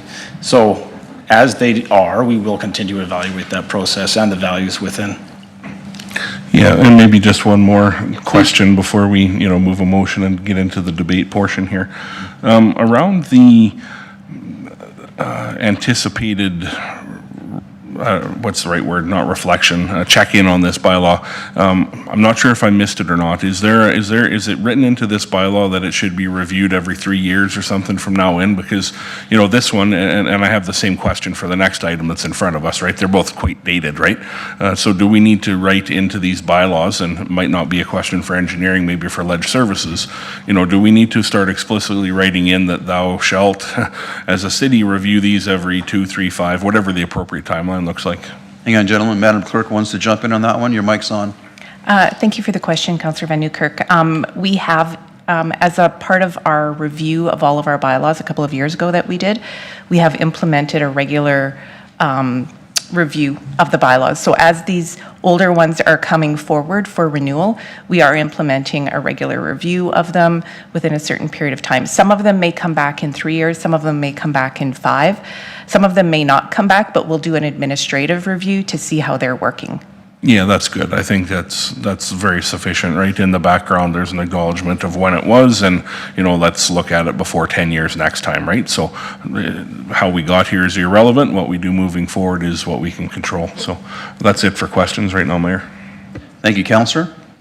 Seeing no further questions? Oh, Councillor Telebas. Nathan, you have the floor for questions. Perfect, thank you, Mayor. Just a quick question on one of the changes. Just in terms of the zero lot lines and the downspouts from the roof being connected directly to the storm sewer, any concerns with potential overload on the storm sewer by connecting directly to it as opposed to slower, flow into the sewer system, storm sewer? Right, thank you, Mr. Mayor. Through you to Councillor Telebas. It is an excellent question. So our storm sewer systems are sized appropriately to accommodate through all of our neighborhood development plans. This eliminates part of that surface drainage and icing factors that we would see without those systems. So it is well-established practice to connect to storm systems. Perfect, thank you. Thank you, Councillor. Seeing no further questions, Madam Clerk, would you please put on first reading, which I'll move, and we can have debate and move on to it. I'll move that bylaw 1058-25 surface. I'll move that bylaw 1058-25 surface drainage bylaw be given first reading. Discussion on the motion? Seeing none, would you please initiate the voting process for first reading?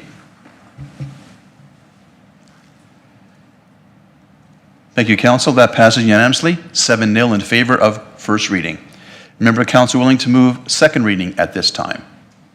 Councillor Van Nieuwkerk, would you be pleased to make second reading? Second motion, please? Yes, I'd move that bylaw 1058-25 be given second reading. Thank you, Councillor. Would you speak to the motion? Any discussion on the motion? Yeah, I'd speak to that for a moment. Please. Subsequent to the answers I received earlier, I think this is, a real good effort put forward to modernize this and stabilize some of the items. My concern remains that even though the fines have been raised, I don't know that they're high enough. So I do want to explore that a little bit, and I'm still kind of formulating in my head how. So I see Councillor Penrod's green light blinking, which is going to give me a little bit more time to think here. But what I would say is that it would be an interesting exercise to figure out how many of each kind of these things have been the most concern in the past and adjust fees accordingly. So that's where my head is going right first here. Thank you. Thank you, Councillor. Councillor Penrod, you have the floor. Thanks, Mayor Daniluk. And I was going to say I maybe shift gears while Councillor Van Nieuwkerk gets his thinking cap on, but actually the spirit of my question might actually give him more opportunity to think this through. So in the report from administration, the timing of the proposed effectiveness of this proposed bylaw is for today. And the rationale is effective date chosen to support majority of applications through the 2025 development construction season. So you spoke to this briefly in your presentation, Mr. Mehta, but it was a very brief presentation, and I don't do this every day. It's not the realm that I live in. If you could just speak a little bit more to that rationale and what impacts that has. I don't love in principle 3 readings in one setting for a reason that we just saw. It doesn't give us ample opportunity to think through all the nuances of impacts of a bylaw, even when it's purportedly mostly in administrative changes that are happening. So if you could speak to that, appreciate it. Yeah, thank you for the question. Through the chair to Councillor. The administration has been trying to implement and update this bylaw for a while now. And as the development progress in the city, we are experiencing with urbanized products, so a zero lot line, for example, a single side yard. The goal is to capture majority of homes moving forward. So with the 2025 lot grading program, we are anticipating 500 plus homes that would come on board. So with this implementation, it will allow us to be more focused administration-wise and inspection-wise, and held every applicant as a builder or developer liable to provide better service for the residents. And this would also set forward a goal to have a better development, better administer all these new urbanized home products. Thank you. Thank you. So it sounds like there's some risk if we were to not proceed with all 3 readings this evening, that some developments could come in and be dealt with under the previous bylaw. And then we would have a little bit more of a dichotomy in our community. Am I understanding you correctly? Yeah, thank you for the question. Through the chair to the councillor. So that is a part of it. So with the fast growing city, we would like to get ahead of the game. As you can see that the last bylaw update was back in 2008. It has been a while since we have updated our procedures formally. So this gives us an opportunity to build a good tool moving forward. Yeah, I appreciate the pressure on administration, where my mind Hang goes. on, Phil, sorry. Mr. Lewicki, you wanted to jump in on the conversation? No. No, okay. Okay, sorry, Phil, I was Yeah. Please continue that. I can appreciate the perspective that you're coming from and empathize with it. I guess from my perspective, from a governance perspective, yeah, I just have to weigh the consequences of when we move through these things quickly, and we have some fairly recent examples of potentially getting burned with bylaws that we maybe didn't have the opportunity to think fully through all the potential consequences, because if it's another few years before we review this again, you know, there's things that happen out in the community. So thank you. Appreciate that. Thank you, Councillor. I'll go to Councillor Monkhoff-Swain before I go back to Councillor Van Newkirk. Sam, you've got the floor. Yeah, thanks. Bit of a weird comment given we're early on in the readings, and I think the question is more about, are we going to go all three? But I'll speak to it now. I support this, and I will be supporting hopefully all three. Ultimately, you know, this is a pretty administrative process to get us up to speed. When there are complex bylaw issues, administration brings them forward, takes us to committee of the whole. We have a chance to go through them all. But to me, this is pretty straightforward. We need to clean this up. We need to get through all three tonight so that they can move on. And so I trust administration when there are complicated ones that need to come in front of us for longer term discussion and deliberation, then that process goes through a committee of the whole, first reading, second reading, and then potentially third later on. So yeah, administration would raise these flags when I went through it. To me, pretty straightforward, update it. So that's why I think we should support all three readings tonight. And if there are things that we missed, administration won't wait 2 years to come back to us and say, hey, you know, we found this issue 3 months later, but our bylaw says we'll wait 2 years. They'll come back in front of us right away. So that's why I support this. I appreciate you raising the question. So I'll support this reading, and my comments apply to the next couple that come up. Thanks. I agree. Thank you, Councillor. Councillor Newkirk, we're back to you. Yeah, thank you, Mayor. I've kind of rounded my thinking back to what I brought to the meeting tonight here in my notes, and that is, can we move to Schedule A on the screen, please?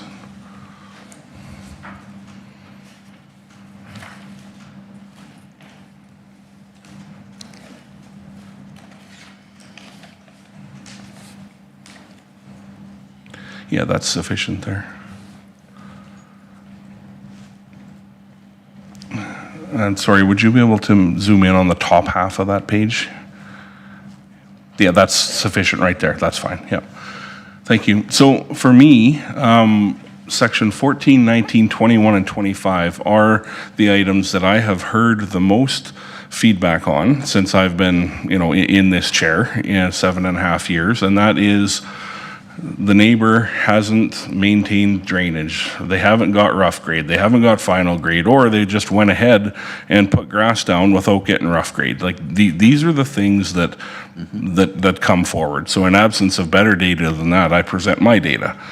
So for me, what I would propose, and look to administration on the cleanest way to do this, I would propose a $500, $1,000 model for those 4 events. So it's, you know, and yes, it's only $200, I know, but for me, you know, to the point here is that we might not look at this for 3 more years, and if someone gets a fine at $500, they're going to tell their neighbor, and they're going to tell others. And I'll speak to the communication of this after, because I think there's probably an opportunity to communicate all of this better too. But right now, the focus for me would be that. So just looking to ledge services, I made the motion for second. Can I amend that motion to include the inclusion of 14, 19, 21, and 25? But if that were to be defeated, I don't want this whole thing to go down tonight. Just looking for some guidance here on the cleanest way to do this. Madam Clerk, I'm assuming a separate motion for the fees versus the actual second reading, but please advise. Sure. I think because you have second reading, that you can proceed with second reading and make the amendment before third reading. It would be cleaner that way. Sure, thank you. Yeah, I'm happy to proceed with that. Thank you, Councillor. So seeing no further questions, let's proceed to the vote on second reading. And then we'll need to have consensus to go to third reading, at which point we can look at making an amendment. So Madam Clerk, we can go to second reading. So at this point, would you please initiate the voting process for second reading, please?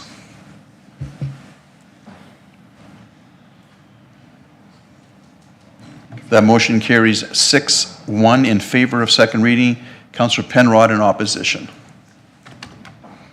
Thank you, Council. Okay, so normally we try to have a break around about 40, 90 minutes, but I want to maybe finish up this item, then we'll take a break and come back at item 106925 after the break. So we'll move this along into the third reading section. Madam Clerk, at this point, go ahead. Sorry, I would ask if we could have a recess just so I could get the motion You prepared. prefer recess now? If that's okay with you. That works for me, it works for you? Thank you. Okay, we'll take a 10-minute recess, and we'll be back here at 6:51, please. Thank you.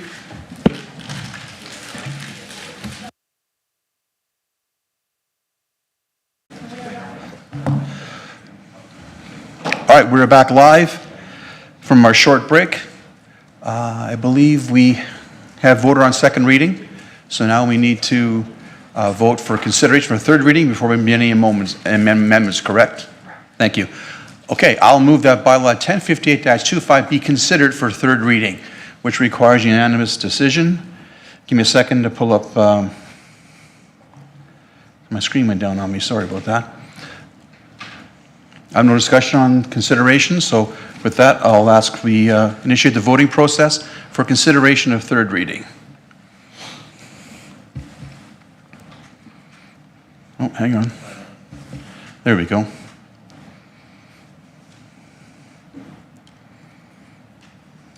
Thank you, Council. That carries unanimously, 7-0 in favor of consideration for third reading. Madam Clerk, do we entertain the amendment now? That's what I anticipated. Thank you. Councilman Newkirk, would you please make your motion on the screen when you're ready, please? Yeah, thank you. I would move that Schedule A of Bylaw 1058-25 be amended by revising each of the sections 14, 19, 21, and 25. First offense penalty amounts to be $500 and second offense penalty amounts to be $1,000.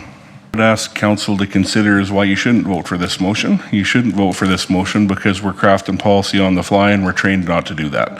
So save Councillor Monkoff-Swain the words. But what I am trying to do here is I'm trying to respond to feedback that I've received over the years, and this is the time to address some of the neighborhood complaints that are quite common in a growing community. So that's why I'm here. 300 to 500 is only $200. I know 500 to 1,000, it's a double. But what I'm trying to accomplish here is if you get a fine, I hope you tell your neighbor, and I hope that neighbor tells another neighbor. When we don't have the bylaw horsepower to be as proactive as we'd like on these types of things, this is my attempt at another way to try and bring about some change for the community for the better. If nothing else, it's going to spark some conversation when the first $500 fine would be received. And as I said earlier in my comments on this, I do hope to speak to communication of this bylaw soon as well, because I think there's some opportunities for improvement there that could help the folks not have to get into this $500 territory. So I ask for your support on this amendment for Councillor Van Newkirk crafting policy on the fly. But more importantly, the reason I'm doing this is because I'm trying to respond to feedback that I've received from the community over the years around lot grading, and to this point hadn't found that opportunity. So tonight I'm trying to take that opportunity. Thank you. Thank you, Councillor. Councillor Monkoff-Swain, followed by myself, perhaps. Sam? Yeah, thank you. So insert Steve's speech there. What I'll just maybe ask is, obviously you guys thought about this when you went through it, and you guys came up with that number. I'm not necessarily opposed to it, but just you chose that number for a reason. Maybe just get some clarity around from you guys on why you went with that number and not a higher, more punitive number. Yeah, thanks for the question. Through the chair to councillor. So when we did the research around the Edmonton region, the numbers for the penalty did align with what the other municipality is charging. There were some increases in the Schedule A, but the ones that is in concern 14, 19, 21, and 25 align with the other municipality, and we wanted to be careful with increasing the amount than already it is there. Yeah, and so the consequence of this is, someone will have to pay an extra couple $100, and that's material, but I think where Councillor Van Newkirk's trying to go here is to disincentivize, is that the right word? Folks to do this, right? So, yeah, I'm not terribly opposed to it. I get, Steve's been very clear on not just throwing numbers out on the fly, but I appreciate the discussion. So from your perspective, we looked at the region. From Steve's perspective, we hear this day in, day out. And now while this might cause a lot of challenges and upset folks if they get this fine levied on them, I think where Steve is coming from is if we can properly communicate this in advance and make sure we're very clear to people, then I'm okay with this. So I'll leave it there. Thanks. Thank you, Councillor. Councillor Penrod, followed by Councillor Barnhart, followed by me. Councillor Penrod. Thanks, Mayor.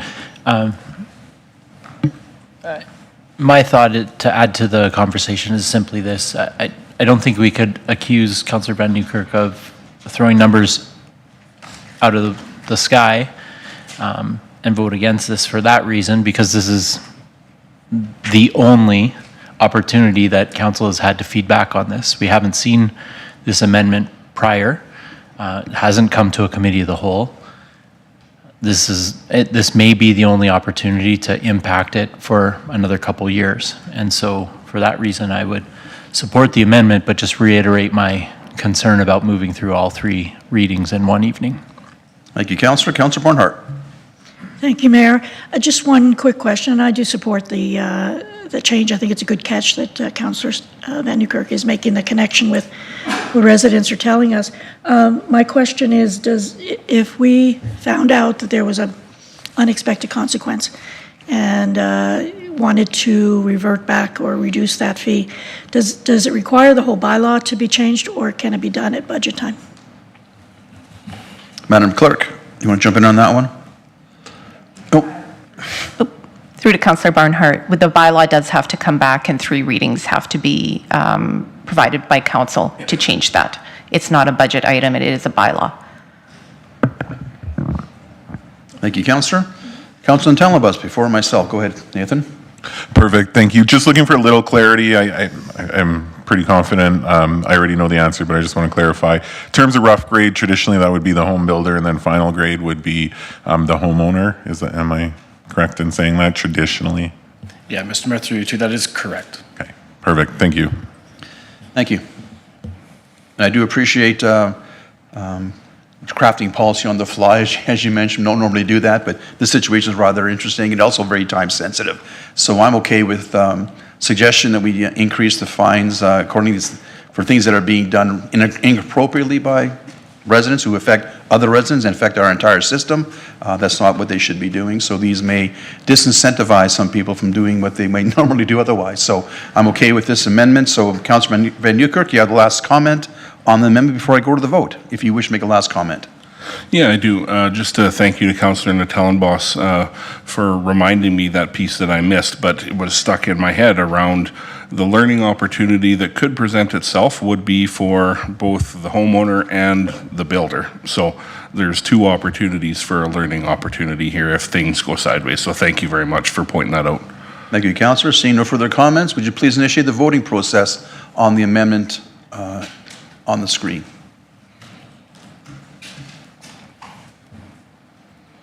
Thank you, Council. That carries unanimously, 7-0 in favor of the amendment. With that point, I will ask Madam Clerk to put 3rd reading on the screen. I'll move that bylaw 1058-25 be given the 3rd reading as amended. Would you please initiate the voting process on 3rd reading?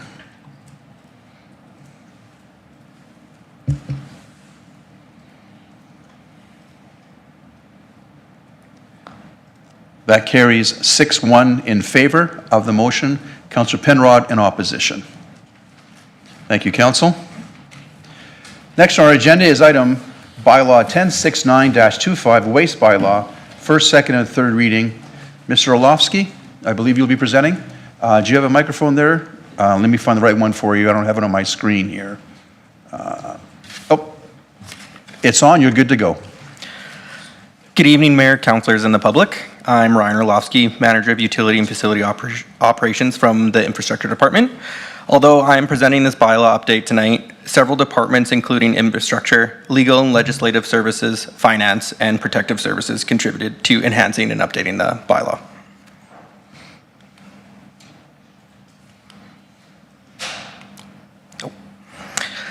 The purpose for the proposed amendments to the waste management bylaw is to modernize the bylaw and reflect the changes that have occurred since it was last amended in 2010. Over the course of 15 years, Beaumont's waste management program has evolved, including updates to collection contractors, expanded program offerings, and revised service delivery methods. Many of the proposed amendments are intended to formalize existing practices, with the goal of enhancing the program by improving transparency and reducing potential confusion for residents. A review of original programs was also conducted to promote consistency with neighboring municipalities where appropriate, while ensuring the bylaw continues to meet Beaumont's specific needs. Several housekeeping amendments have been made to improve the bylaw's clarity, usability, and alignment with Beaumont's current standards. These include a reformatted bylaw, a layout to enhance readability and provide consistency. Fine structures have been updated to reflect Beaumont's unique needs while staying consistent with the regional standards, and early payment options have also been introduced. Additional provisions have been added to clarify the city's approach to unpaid utility bills, outlining the steps that may be taken in response to delinquent accounts. Authority has also been granted to the Chief Administrative Officer to establish collection schedules and determine materials permitted within each refuge stream, including identifying prohibited items. Finally, amendments have been incorporated to ensure alignment with both the Leduc and District Regional Waste Management Facility and the city's existing waste collection services contract. Updates have been made to provide greater clarity around cart collection services. A key change is the renaming of roll carts previously designated for yard waste materials to organic materials, reflecting the expansion of our service to include a broader range of organic waste in addition to yard waste. The updated bylaw clearly outlines when waste carts must be placed at the curb and when they must be removed. Carts may be set out at 6 p.m. the day before collection and must be removed 9 p.m. on collection day. These clear timelines are designed to help residents understand their responsibilities and support consistent enforcement by municipal enforcement officers. Additionally, the missed collection policy has been revised to align with current procedures.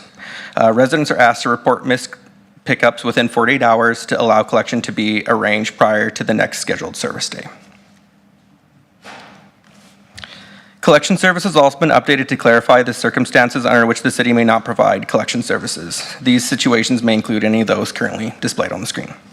While the city will make every effort to offer alternative collection options or provide guidance on proper disposal methods, certain situations such as road maintenance, construction, or other access restrictions may temporarily impact service. These updates are intended to provide greater transparency and understanding for residents regarding potential service interruptions. Although numerous changes and updates have been made to this bylaw, the impact on residents is expected to be minimal. A majority of these updates reflect practices that are already in place. Ultimately, the updated bylaw is designed to improve clarity and better communicate the existing procedures, making it easier for residents to access and understand information regarding their collection services.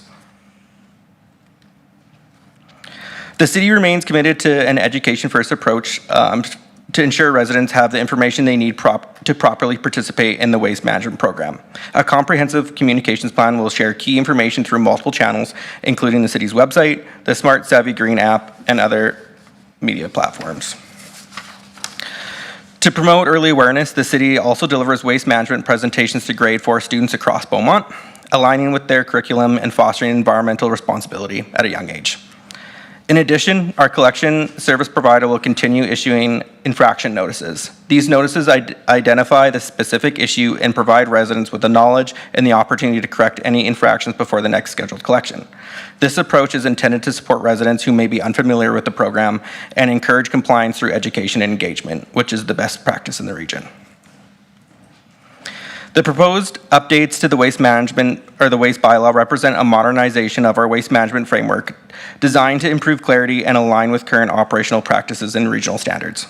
While many of the changes reflect procedures already in place, formalizing them within the bylaw enhances transparency, improves understanding for residents, and supports both the community and city administration in maintaining an effective and efficient waste collection system. And with that, it's administration's recommendation to proceed with all 3 readings of the updated bylaw. Thank you for your time tonight. That concludes my presentation, and I'm happy to answer any questions. Borowski, thank you very much for that. President Toll, clarifying question before we go to first reading. Councillor Nathan, oh, sorry, Nathan, you, okay, no problem. Councillor Penrod, clarifying questions. Thanks, Mayor Daniluk, and thanks, Mr. Orlovsky, for the presentation. So this is me trying not to be pedantic about 3 readings in one night. I'm not exactly sure why. It may just be because I'm more familiar with this topic than I was with the last one. This one feels like less substantial change and more kind of administrative changes, which is where I think 3 readings in one sitting belongs. So if I could just ask 2 questions. You mentioned in your report that the vast majority of the changes are sort of administrative or housekeeping in the way you've characterized them. Right. And where there are some changes, they're really just reflecting things that we already have in place that have changed in that 10-year period since we last reviewed this. But you didn't say unanimously or 100% of, so could you give us an example of something that is changing here in this bylaw amendment that is not reflecting a practice that is already in place?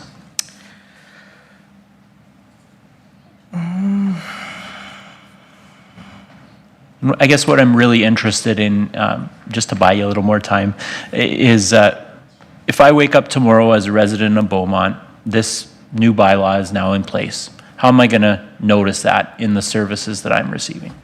Right, so through the mayor to Councillor Penrod, one of the changes that we've added that wasn't in there before was the collection times. So we had a collection when you need to remove the carts from the curb, but we didn't have when you can place it out. And so from feedback from municipal enforcement, they've had issues with that, but our bylaw, they didn't have anything to enforce that. So that was one of the bigger changes that was added in that was not there before. It's just to give them that additional way of dealing with that. Another item that we added in was unauthorized dumping, which was not in the original bylaw. So this gives bylaw officers also a way to ticket people that are not following proper disposal methods. Thank you. And we definitely hear each of those concerns out in the community, so appreciate that. And you may have answered my second question, which is just if there's not substantial changes happening in this bylaw or updating of this bylaw, then why the need for the, I think it says under community insight in your report, why the need for the robust communications and education strategy? Through the mayor to Councillor Penrod, we continue with our communication methods. People that move to town are unfamiliar with some of the current bylaws that's in place. So a good communication is just to keep that the knowledge up in town so that all residents are aware of any bylaw that we have in place, anything they may not be aware of. So that's one of the main reasons. And to also let them know of these changes that were not in place before, such as the illegal dumping. So. Good. Thank you very much. Thank you, Councillor. Councillor Van Newkirk, followed by Councillor Nantellenbos. Thank you, Mayor, and thank you to administration for the report. Just a couple detail questions. I guess first I'll say that bylaw alignment with agreements is backwards, and agreement alignment with bylaws should be where we're at. But the only reason we are there is because this bylaw was 10 years old. So that's all good, right? Like we understand why, or I understand why we're here. So, and I'm thankful for that. Question on the weight limit piece. Do the trucks have the ability to say if it's like, I know they're hydraulics, but if someone filled one of these things right full of soil, it'd weigh more than 220 pounds. Do the trucks have the ability to, can we measure what we've put in the bylaw? Through the mayor to Councillor Van Newkirk, the trucks do have a sort of weight limit on their lifting mechanism, so they won't lift the item if it is overfilled like that. That's how they can tell, is that when they go to lift it, the truck will notify them that it's overweight and will not lift the bin. Okay. Yeah, that's fine. I'll take that. I'll take that information. Just wondering, Is there a mechanism, so this is similar to my question in the last one, just a mechanism, is there a mechanism in this bylaw to check and ensure updates are required? So, you know, from what I heard in the answer in the last bylaw is that it'll go on a list for review. But the other thing that could happen with this one is if there are changes required in the next waste agreement, or if there are changes that are set forth by the LDRWMC, the Leducan District Regional Waste Management Commission. So if there are any changes put forward in an agreement, administration would know about them, which would be able to trigger the bylaw. But just wondering, is there going to be kind of an annual review with the commission just to make sure that there's alignment, or how does that work? Or how could that work? Might be a legislative question, might be a question for yourself. Through the mayor to Councillor Van Newkirk, whenever the Leduc landfill has a change to their bylaws that affect us, they do send it to us. So at that time we have, I believe, 2 years to respond to those changes. So that would kick off this change. So whenever they make a change, which obviously that affects most of our services that we can provide, that would kick off the need to change and update this bylaw again. Yeah. And same with the contract. Yeah, thank you for that. And for the last 3 years, I've been on the other side making sure those letters are sent. so I know that that's happening. But if I wasn't there and someone else wasn't doing that, I'm just wondering what mechanism Beaumont has in place for a check-in. Madam Clerk?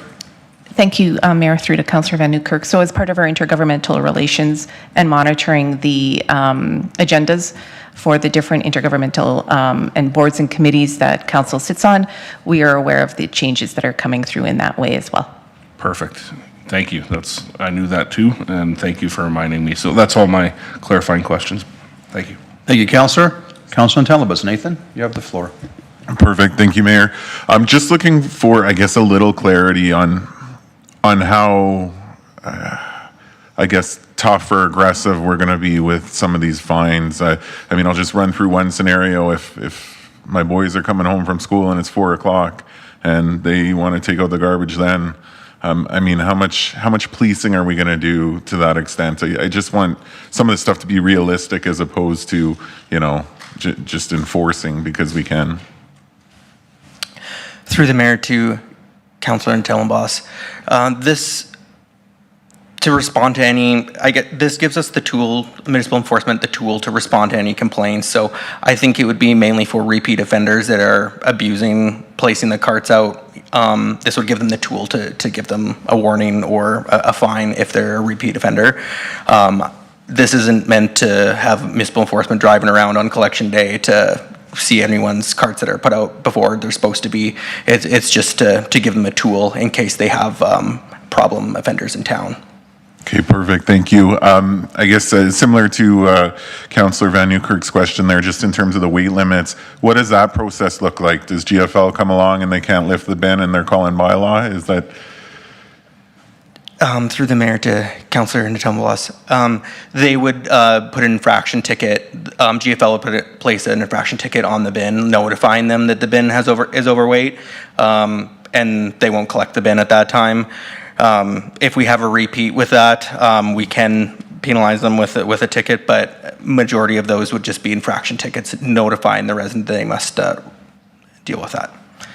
Perfect. And just one more question, just in terms of fines, number 33, park within 1 meter of a waste roll cart. Just wondering how that's determined, because if, let's say I was having a bad day and me and Councillor Munkoff-Swain weren't getting along, I would put the cart in front of his car there. Just wondering how we determine how that happens. Like, who gets the fine? How do we determine that the vehicle was there first versus the cart? And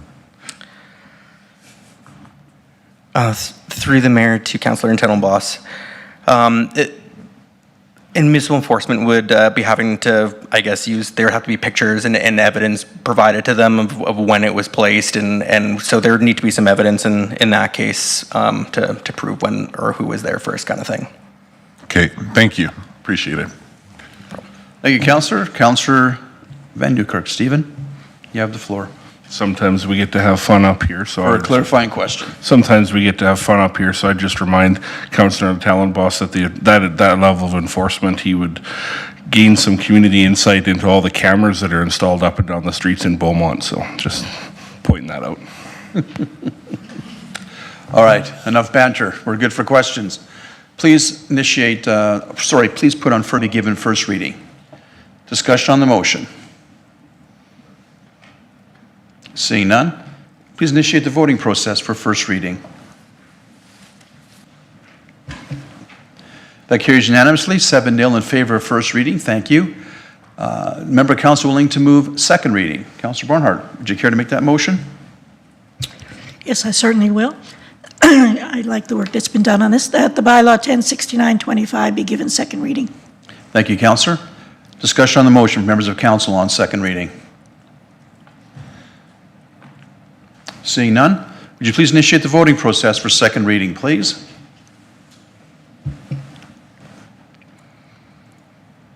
That motion carries unanimously, can't say that today, 7-0 in favor of second reading. I'll now move that bylaw 1069-25 be considered for third reading. Discussion on the motion? Seeing none, would you please initiate the voting process for consideration of third reading? That also carries unanimously, 7-0 in favor of consideration for third reading. Would you please put the motion on the screen? Thank you. I'll move that bylaw 1069-25 be given third reading. Would you please initiate the voting process for third reading? The motion carries. Oh, Councilor Barnhart, would you hit it one more time, please? Thank you. Thank you, Council. The motion carries unanimously, 7-0 in favor of third reading. Thank you, Administration, Mr. Orlovsky, for your presentation. Next on our agenda, or reports or responses. I'm not aware of any. Thank you. Next on our agenda is CAO update. Ms. Morrison, I believe you'll be presenting on behalf of Mr. Schwartz, who had to leave our meeting. Let me just find your microphone. And it's on. Thank you. Good evening, Mayor and Council. On behalf of CAO Schwartz, I am happy to give a very short update. Temporarily closed for a few days for a really deep clean and refreshing the training area with new equipment. So CAO Schwartz is particularly pleased with that. The youth center just had another wonderful month, very busy. Over 400 intakes were recorded for youth aged 12 to 17. Several days had many youth participating, 20, 30 participants. So it was just an excellent month for them. There was a tween takeover event where there was some tweens aged 10 to 12 were able to explore the youth center and see what type of programs and resources were available. Beaumont Days was a major success again this year, with 36 youth attending the center and 45 public tours, so that folks can really understand what the programs and services that are available for our youth. The facility rentals continues to be on an upward trend, and pleased to say that they've met their targets for revenue already, and will be continuing to produce a little surplus for us, which I'm happy about. For infrastructure, a consultant has been retained to review and optimize traffic signal timing along the 50th Street corridor. Design work, data collection, analysis will all take place over the summer, with implementation of improvements targeted for the fall or for Q4. I also want to add to this report, again, a shout out for everyone for Beaumont Days. Just a very successful event. That concludes my presentation. Thank you, Ms. Morrison. Any questions for Ms. Morrison on behalf of CAO Schwartz? Councillor Penrod. Thanks, Mayor Daniluk. I'm not sure if you'll be able to answer this question. If not, I'm happy to hear a response back at a later time. Just twigging into the study and glad to hear that it's being forecast and prepared for the study on optimizing signalization along 50th Street corridor. The fact that it's happening in summer, now maybe this depends on how we define summer, but my concern would be that we potentially miss some of the major traffic snags around school drop-off and pickups. There's a couple spots along 50th Street that are really impacted by that, especially 50th and at the bottom of the hill towards the high school. Just wondering how that is accounted for. Oh, Ms. Morrison, your mic's back on. I believe Mr. Lewicki would be able to respond to that question. Thank you. Mr. Lewicki. Through the mayor to Councillor Penrod, yes, of course, we will be looking at all of the different traffic patterns that impact the light signal timing along 50th Street. And of course, that would be a major one to consider. That's why the projection for the study was talking about implementation in Q4, because that gives us a chance to look through the seasons and the cycles of the different traffic patterns that we see throughout Beaumont. Good stuff. Thank you. Really appreciate it. Thank you, Councillor. And there's no further questions for Ms. Morrison? Thank you. Next item on our agenda is notice of motion. Madam Clerk. Any notice of motion this evening? There are no notices of motion. At 7:20. Thank you and enjoy. At 7:20. Thank you and enjoy.